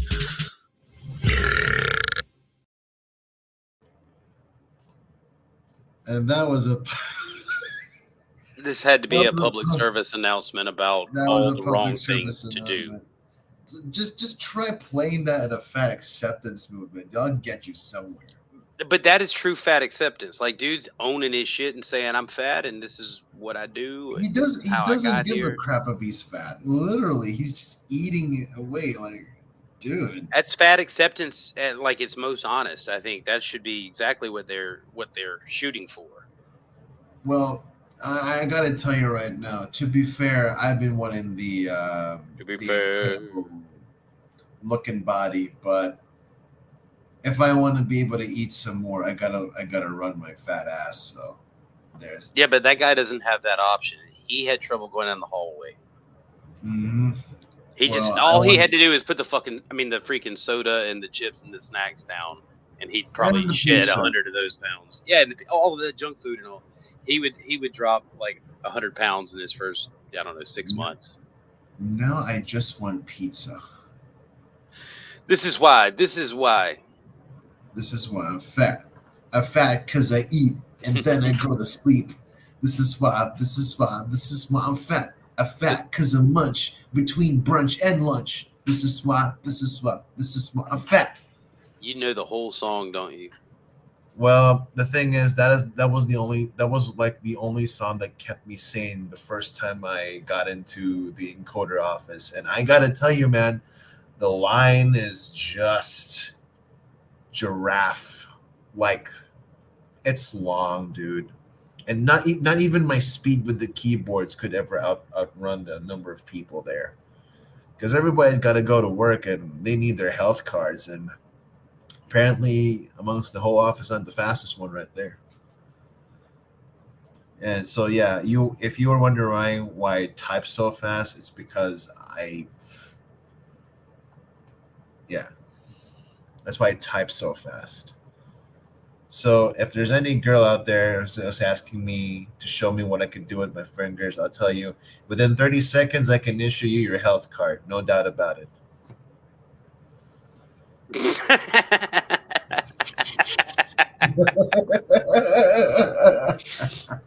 He's a veiled bad boy. See, he's a bad boy with a mask on. He comes in here acting all holy and makes a statement like that.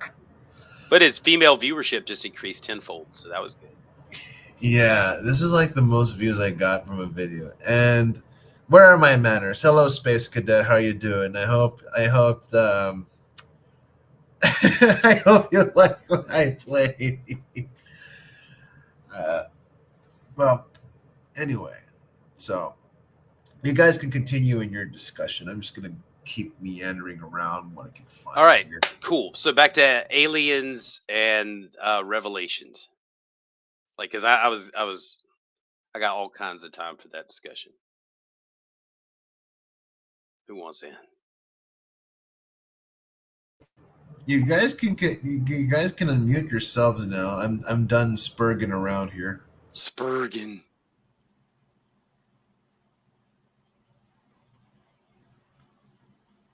Yeah, I don't know if there's anything I haven't considered when it comes to the alien discussion. So go ahead and what do you think?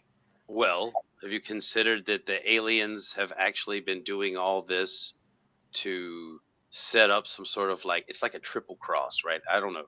It's like 5D chess, and that they're the ones that maybe authored all the religions on the earth to keep us from ever really paying attention to their reality, their existence. Maybe I have. Perhaps exactly that. I don't know. Sorry about that. I'm back. All right, we were talking about aliens and Revelation. Did you see the new Revelations? I was obsessed with the V TV show when I was a little kid. Oh yeah, I've got it. Oh yeah, because it was weird because it was one of those few TV shows that my whole family watched. Like my grandparents were watching, chicks eat mice and bite the heads off of birds. It was my grandfather recorded it, so I used to watch it over and over again. Yeah, V. That was the one where the lizard aliens came down and took skin masks. They remade it in 2009. Yeah, but it blew goats. The remake blew goats, but it really didn't. If you watch, nothing is better than the original. Okay, I'm not going to deny that, but if you look up the reasons they canceled it, people started directly comparing it to the conspiracy theory to the Obama administration. What? Every single thing that they were doing and how they were doing it, as far as reaching out to the people, there were so many parallels. They cut the cord. I'm gonna look that up now. That's crazy. Yeah. Well, William, I gotta ask you one thing. Do you remember the time where Praise tried to do some shady doxing on you? Do you remember? I remember. You're talking about when he did that thing when he to the guy on dox you Facebook and stuff. Yeah. Yeah, where he tried to say I was a midget, right? Yeah. Well, don't worry. This video will serve as a redeeming thing for this one. So I hope you enjoyed the Lost Boki memes part 5. Thank you, ladies and gentlemen. This next song is a blast, and I gotta say, we are having a ball up here tonight. And when you're ready, and Shabadoo, shabadee, shabadee, shabadoo. Hey, yo. Which one of you schnooks took my rhyme book? Look, give it back, you wicky whack. With your ticky-tack calls, didn't touch you at all. I didn't touch your hand, man. You know it's all cool. You sold a few records, but don't get slick. Cause you used the cork back to get those hits. Yeah, you've been in the game, your career is long. But when you really break it down, you only got 2 songs. MCs are like playing pigeons when I'm shooting skeet. I just yell cool and might drop some beat. You people call yourselves MCs, but you're garbage, man. Taking out the trash when you pull out the pen. And if you don't like it, then hey, fuck you. Coming in.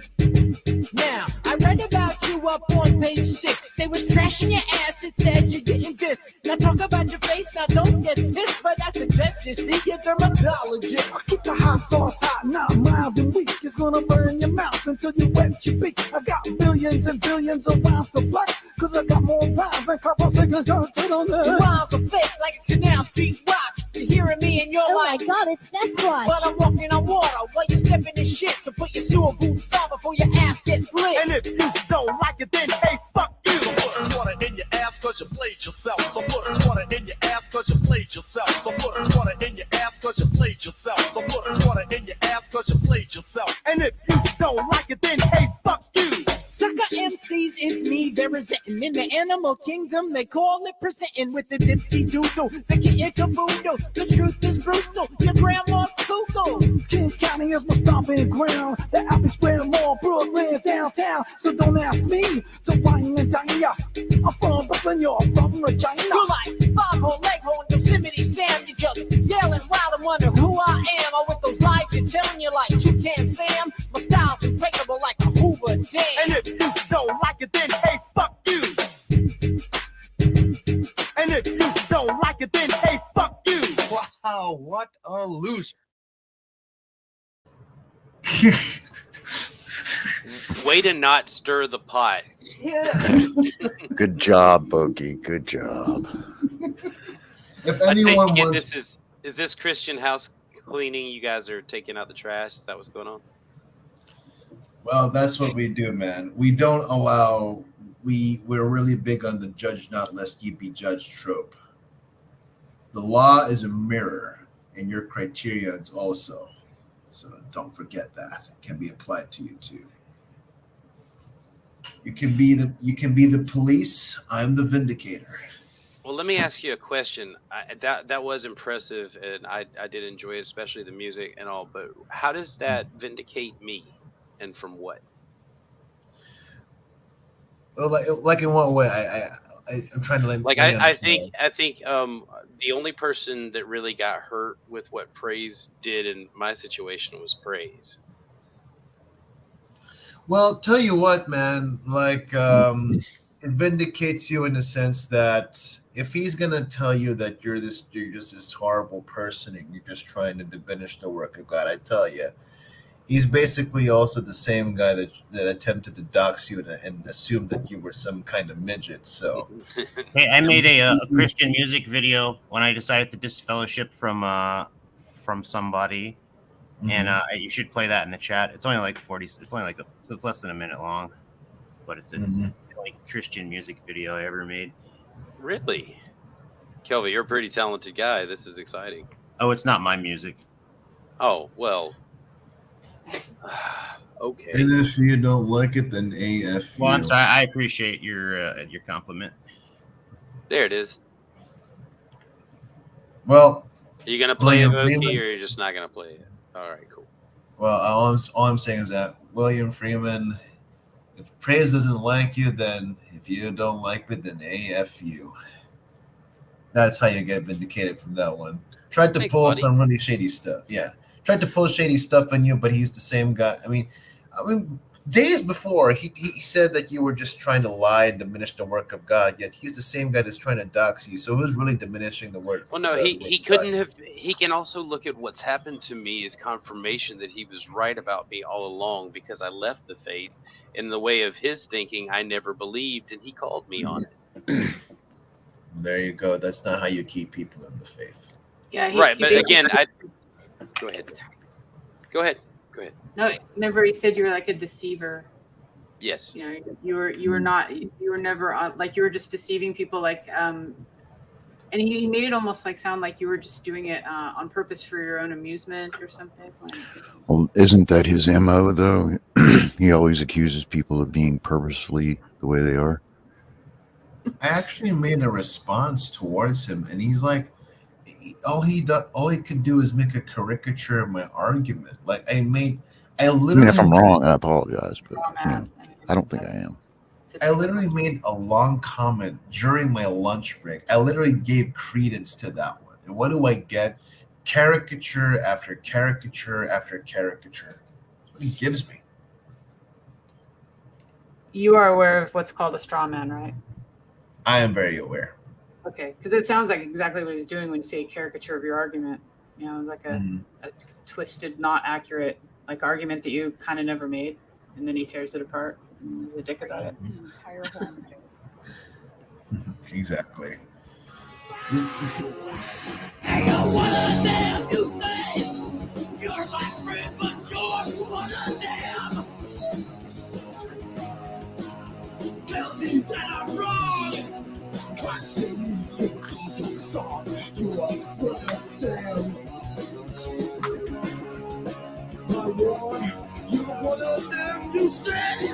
That you're that, but you're one of them. You're them. You're one of them.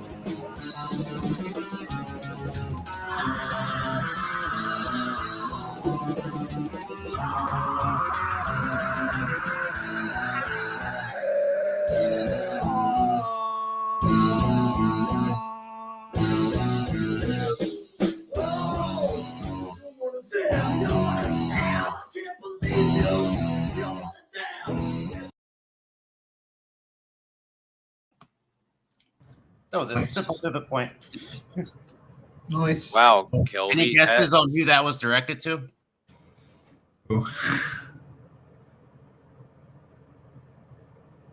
If I guess the wrong person, then I'm also applying that to them, so I won't put the guess out. That's fair. That I shouldn't even. Yeah, you're right. You are the more mature one. Well, I'm about ready to wrap this up. I'm sorry to cut your little discussion here, guys, but this little samurai here really needs to get some sleep. So, any final words? Nope. God bless. Talk to y'all later. Thank you. Have a good day. All right. Yeah, thanks, Space Cadet, for chiming in. Thank you, Colby, for chiming in, dude. All right. Well, thanks for everybody for coming in here. This is the St. Ronin's Indoor Tavern situation. So, the very rare instances that you find me having a beer here. I mean, in most of my episodes on the Indoor Tavern, I don't usually have a beer, but appreciate you guys coming in here and tolerating my ridiculousness. So thank you. Peace of Christ be with you guys. Don't take your salvation for granted and take your sanctification seriously. And let us continue to strengthen our minds and hearts and bodies for the Great Commission for Christ to bring more souls. Let us continue to have research and have the hope within us. My name is Sam Ronin, and I'm signing out in 3, 2, 1.